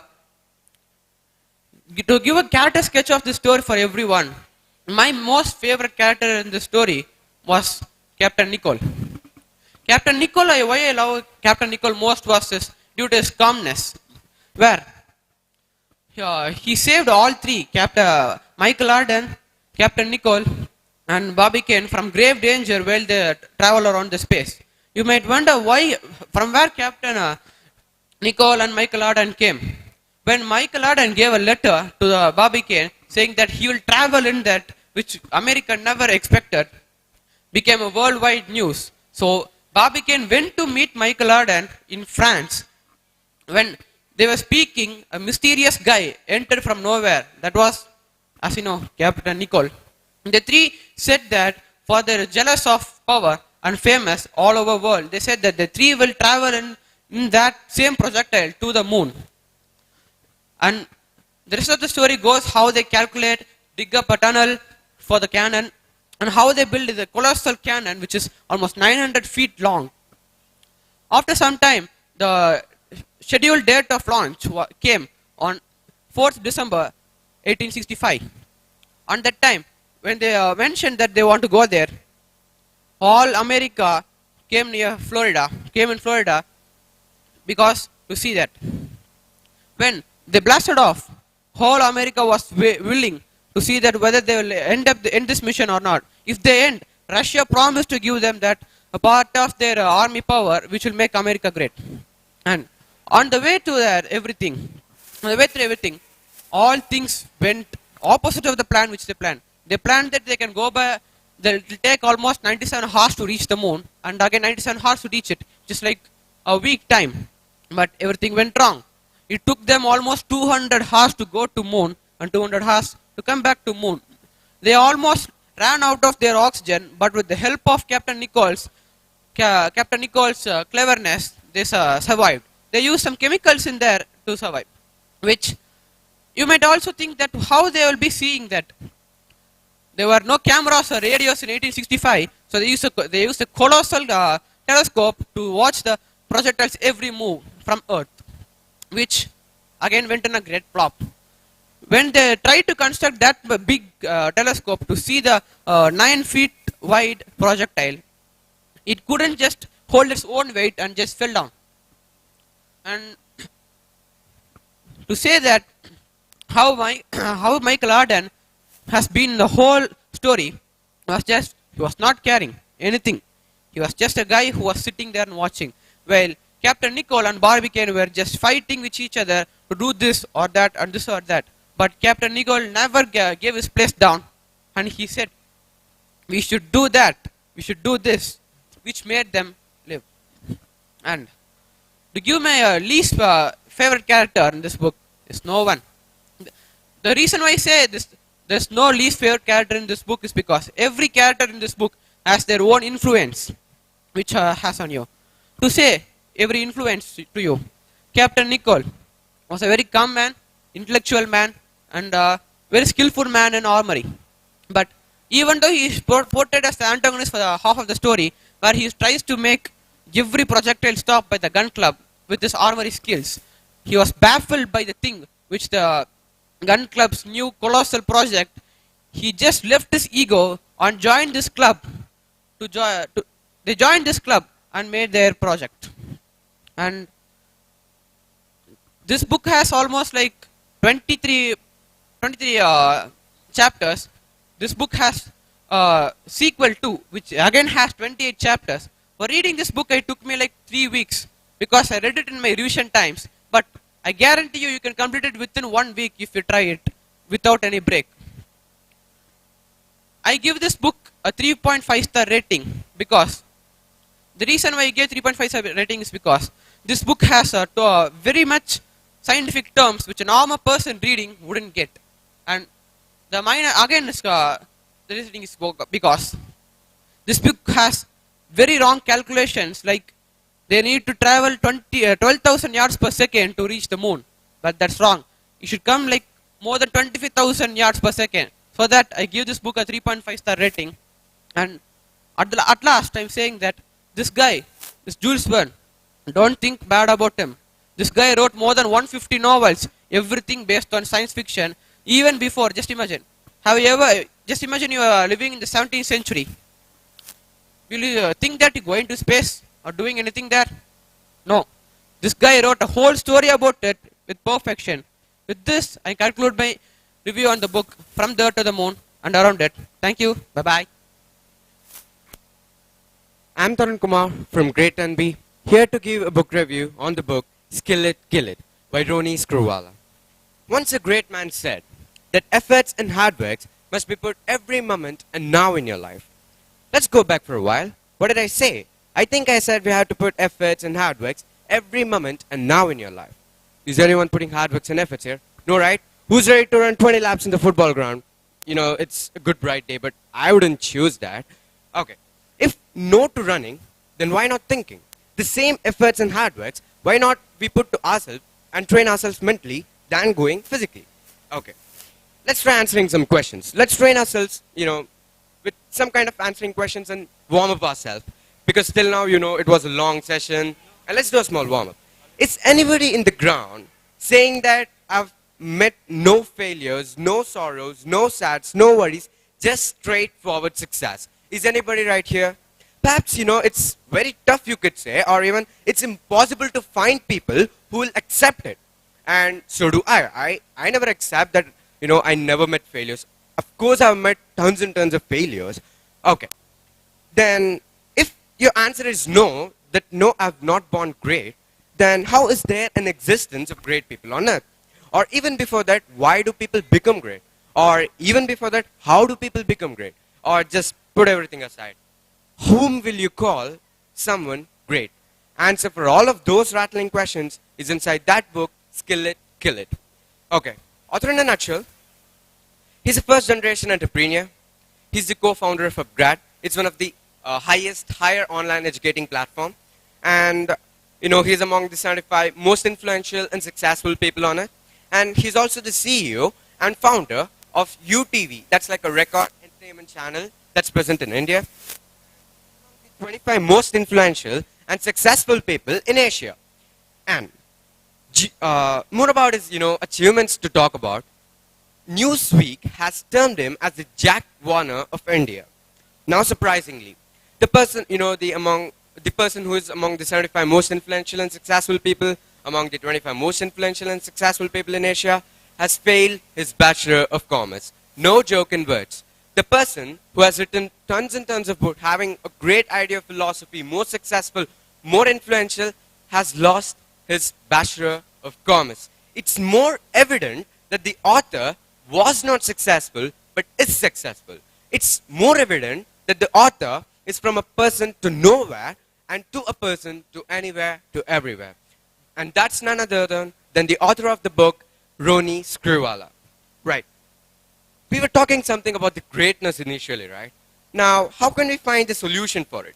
The core solutions, or the core points, or the important factors that the author has mentioned in the book, if you have incorporated that, perhaps you can with base system, and not only that, with more of the factors to consider. If you just apply it in your day-to-day basis, of course, you can become great, or you can see the worldly greatness just in front of you. Of the first. Now, coming on to the points that I wanted to tell about the book. First, this book is so simple and so easy to read, and moreover, this book is more about to the people who are in search of job, or not only in search of job, employees, or who are in jobs. This book is absolutely and definitely for you, I would say.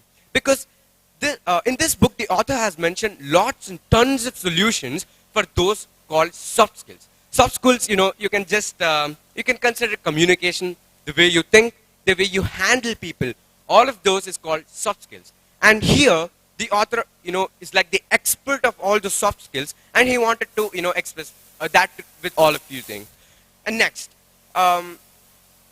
now, let's take about all those greatest classic books, present to the world. Let's take, Meditations, or Think and Grow Rich by Napoleon Hill, or even, The Power of Subconscious Mind by Dr. Murphy. All of those are greatest classics. When I read this book, I got a, different essence and a different experience. Of course, it's obvious that the knowledge you inherit from reading books is, of course, the same. But the essence that you have will totally differ from book to book. And firstly, and more importantly, this book was published in 2021. It's not in the books, let's go, years back around like 90s or 80s. No, this book was published in 2021. And it's moreover like a first generation and a modern book, and I love it. Okay, jumping on to the chapters. The first chapter, and moreover, before that, I want to say that here, the author has not just put his own ideas. He has collected tons and tons of advices, philosophies, and ideas from all over the world. For example, let's say CEO of Tech Mahindra. Let's take the example. Also, he has mentioned the CEO and founder of Paytm. He has taken the advice. He has done an interview, and all of those ideas and philosophy he has got, he structurized it. He added his own opinions, and he has put into simple words so we can study. That's what the reader found it so easy to learn in this book. Now, getting on to the first chapter, communication is everything, and everything is communication. Right. What is the basic principle of this thing happening here? That's communication. I can establish who I am inside all of you all just because of communication. Understand, communication are not just mere words, you can say, okay? Those are not just mere words, but that mere words who can change millions and millions of people. That's why they say authors and all of those poets are greater and more influential, and by the way, more powerful than soldiers, you can say. That's the main point I liked about, the author he has mentioned about this book. Next, coming on to this point, that the author has mentioned more and more of misconceptions people have. Misconceptions, basically are the people, you think wrong about it, but actually that's not the point what you think, that the definition would be totally different, and what you inherit from it would be absolutely different. Let's take, for example, for the first misconception that the author has put in the book. The first misconception, that is, good communication is a gift from the God to the people. Absolute misconception, you could say. Because the author has started the chapter with words, with enriching words, you could say. Strong communicators aren't born, they are made. Yeah, of course. Strong communicators will never be born. They are made by time. They practice. They are determined. They need to know what they want. That's why the strong communicators are even, just like that are evolved. Next. Coming on to the second misconception that the author has mentioned in the chapter for the readers is that knowing good English is like knowing good communication or mastering communication. That's again an absolute misconception, you could say. English is just a language that can be easily learned, okay? Just within days, just within weeks I can master language, but communication has got a long time, prolonged time to master it. Of course, most of the reviewers here wouldn't be that good at, let's take for the example, the language you are good at. But you have influenced people. How? Because of your style of communication. That's what the author also mentioned in the book. Next, understand that English is a language, okay? And communication is an art that you have to develop. Just don't say that, English, if I just know English or if I master English, I've known everything. I'm the master of English. Or even, people who just take up dictionaries and they just read the whole dictionary through and they say that, yeah, I'm good at communication. No, that is not. Just understand in simple words, English is a language and communication is an art. Next. And also understand that the language and also the communication are correlated. With the language and communication, you can you can judge a person. Okay, that's more important. And next, just with communication, you can influence other people. Yes, of course, maybe, I'm influencing people or may not. But still, the point is I'm making difference. And that's what, the most importantly, the author has put in the book. And next over. Okay, about this point, that you are not here to just establish your language skills. Understand that the communication is the skill that you have to establish, right? That's what I said, that's what I'm saying from the point that I want to make clear, that just don't care about the language you've got. Please do consider about the communication skills that you've got, right? Next thing, I'd like to jump into the next chapter, that is stability is a slippery slope. Yes, even first time when I saw the chapter, I was like, how can stability be a slippery slope? The author starts the chapter like this. Of course, I've said that the author is CEO and owner of UTV, right? Of course. Now, most of you would be familiar with Hungama channel, right? That's one of the top, reputed kids entertaining channel in India. You could rate among the top 5 Indian, okay? Now, how did this even come up? It's the basic idea behind Hungama channel was with the wife of Roni Screwvala, Zarina. Now, let's take for just 2 to 3 years after the establishment of UTV, entertaining channel, it has got well reputed. It was all among the world, everyone, it has got some good information, not only about the good information, good reputation also, I would say. Now, Zarina has had come up with the, the idea of Hungama to be put forth. Now, most of the, analysis people or the workers there, they were shocked. They said, no, let still the time go. Next we can put forth what we have to put. That is the what are the ideas you have.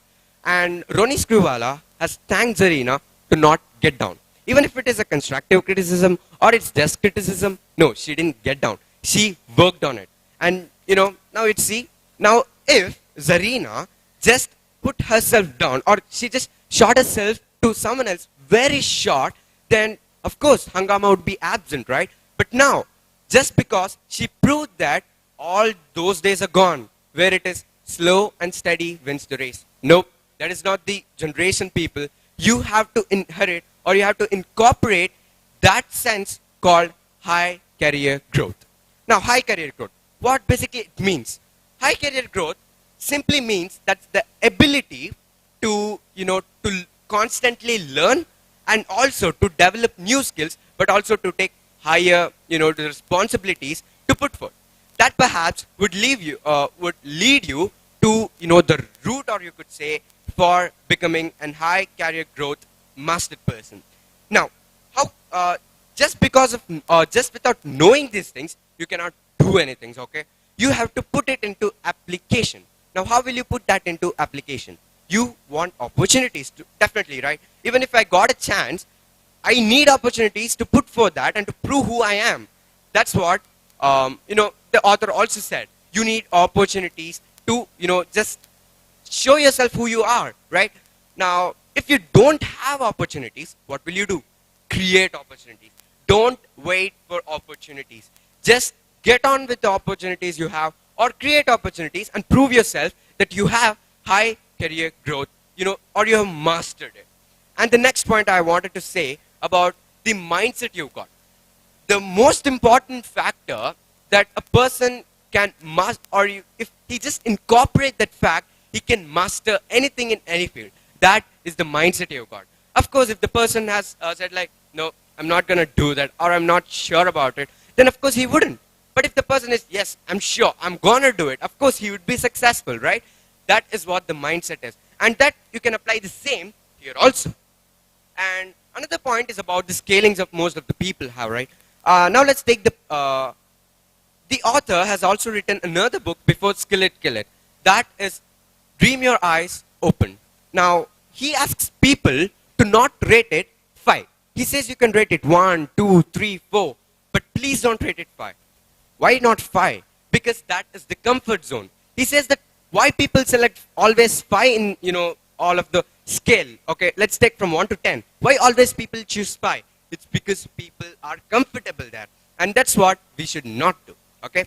Now, if you want an high career growth, get out of that 5, that rating. Okay. Only then you can just go and succeed. Now, another point that I wanted to bring in is about, in this chapter, right, the author has also mentioned about 2 important factors, you could say. Of the first factor he wanted to say is about the attitude, and attitude is everything. And second is ability to be a problem solver. Now, why attitude? In simple words, I can say that attitude determines your altitude. How? The greater your attitude is, the more dignity, the better dignity you've got, the better your altitude would be. The greater heights you will reach. The more the efforts you put, the more the work you have done, the more or the best rank you would reach. That's like the basic simple words I could explain even. And the second thing is the ability to solve a problem. Ronnie Screwvala, being a great, a first generation entrepreneur, he also says that he always collects people, or he's always in search of people who only is, or a great ability to solve problems. Now, why to solve a problem? A person can be very good at, a technical communication, or you could say with his, coding skills and all of those.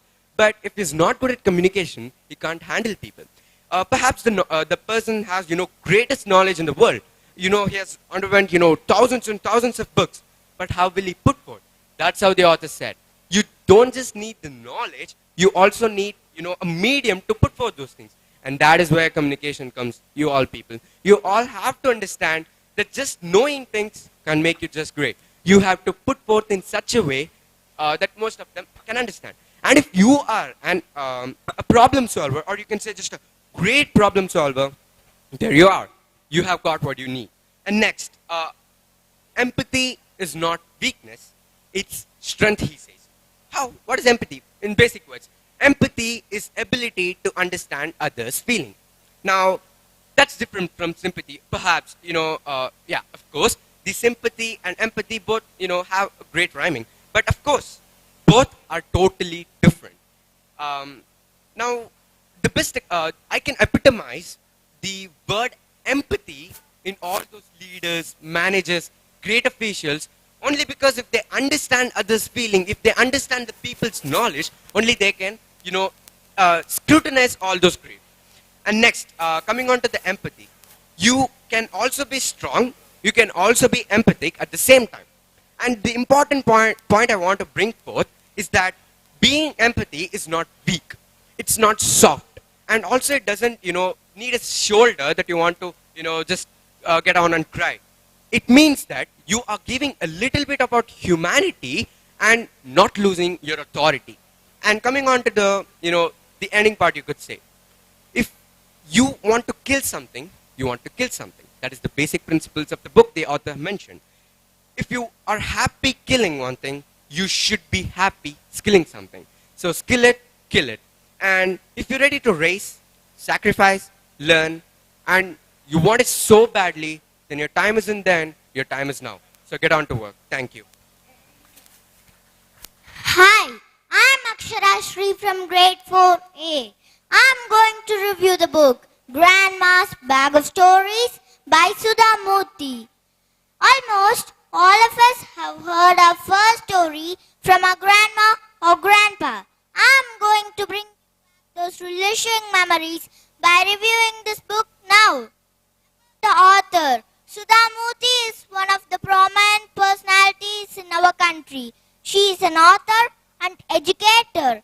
She has written and published many books, which includes novels, fiction, non-fiction, and technical books. Some of selling children's books are The Magic Drum, How I Taught My Grandma to Read, The Bird with Golden Wings, etc. About the book Grandma's Bag of Stories is a collection of 22 short stories that Grandma Archie narrates to her grandchildren over long summer days and nights. This book is first published in Puffin by Penguin Books India in 2012. This book contains of 178 pages and this book is illustrated by Priya Kurian. Type of this book is fiction. The characters of the book are Grandma Archie, Grandpa Acha, Meenu, Raghu, Krishna, Anand as grandchildren. Let's get into the book. As the book starts, grandchildren are arriving at their grandparents' place for summer holidays. From taking a fun picnic to visiting the weekly market, they enjoyed every minute of their vacation. But their most favorite is to listen Grandma's fantastic stories. These stories are magical and takes us on a journey from a real world to the world of fantasies and fiction. Few of my favorite stories are Payasam for a bear who ate some bad dessert and got very angry.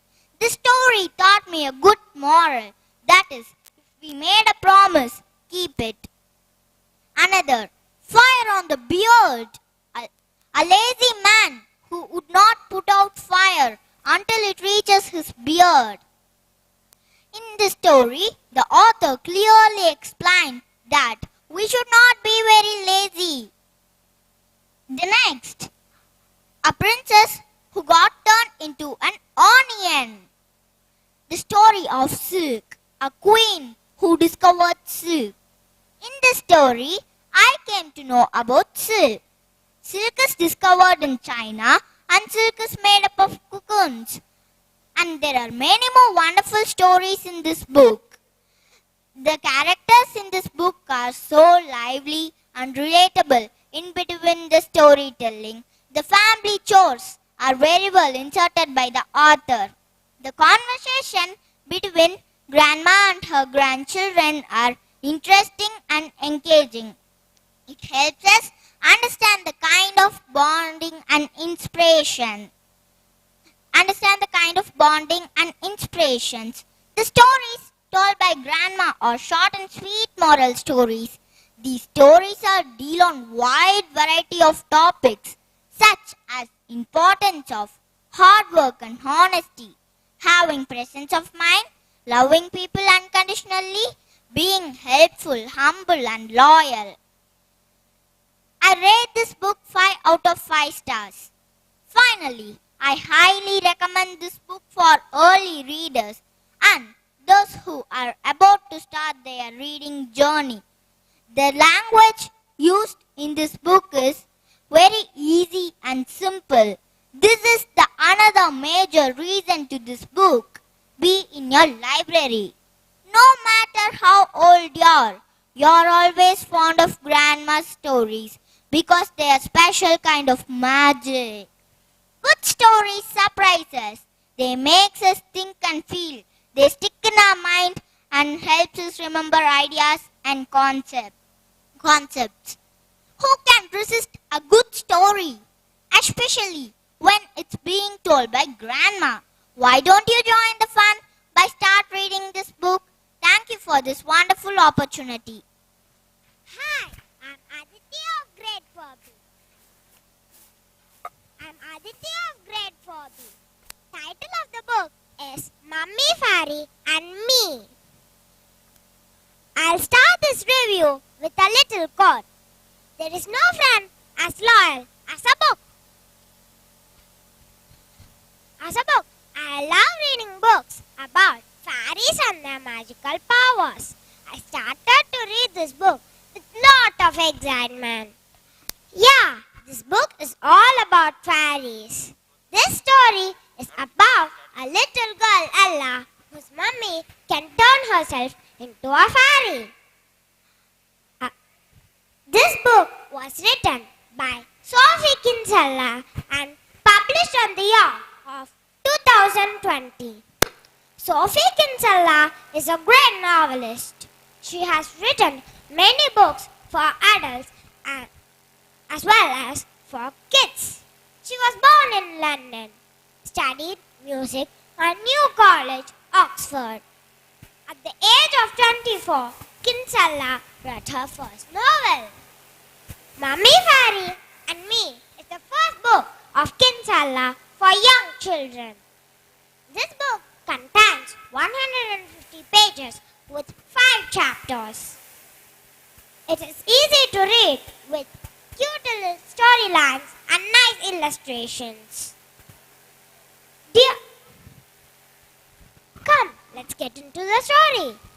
Before that, I'll introduce the main characters.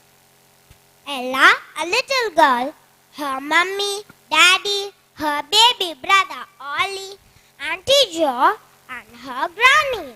Ella's family has a big secret that her mummy can turn herself into a fairy. Her mummy is normal like any other mummy, except she can turn herself into a fairy.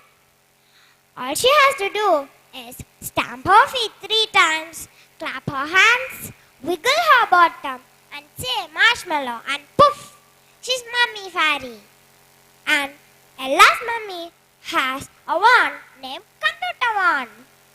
It has different chords. If Ella's mummy presses one, it makes a noise like bleep, bleep, bloop. Ella must not reveal this secret even to her best friends, Tom and Lenka. And of course, she cannot forget about her not best friend, Zoo. She's the meanest girl Ella has ever seen. I cannot believe their neighbors and they're fighting. Sometimes Mummy Fairy's magic goes wrong and it's up to Ella to help. For example, in chapter 2, Ella's family rescued a whale using her mummy's magical powers. At that time, Ella spotted some friendly mermaids who can help them rescue the whale. On chapter 3, on Auntie Jo's birthday, Mummy Fairy made a huge jar with lots of handles and tried to present it to Auntie Jo. I really enjoyed that funniest moment. In this book of enchanting adventures, Mummy Fairy and Ella decorated the kitchen with magical color pencils, caught a robber on Ella's school trip, swam with real mermaids.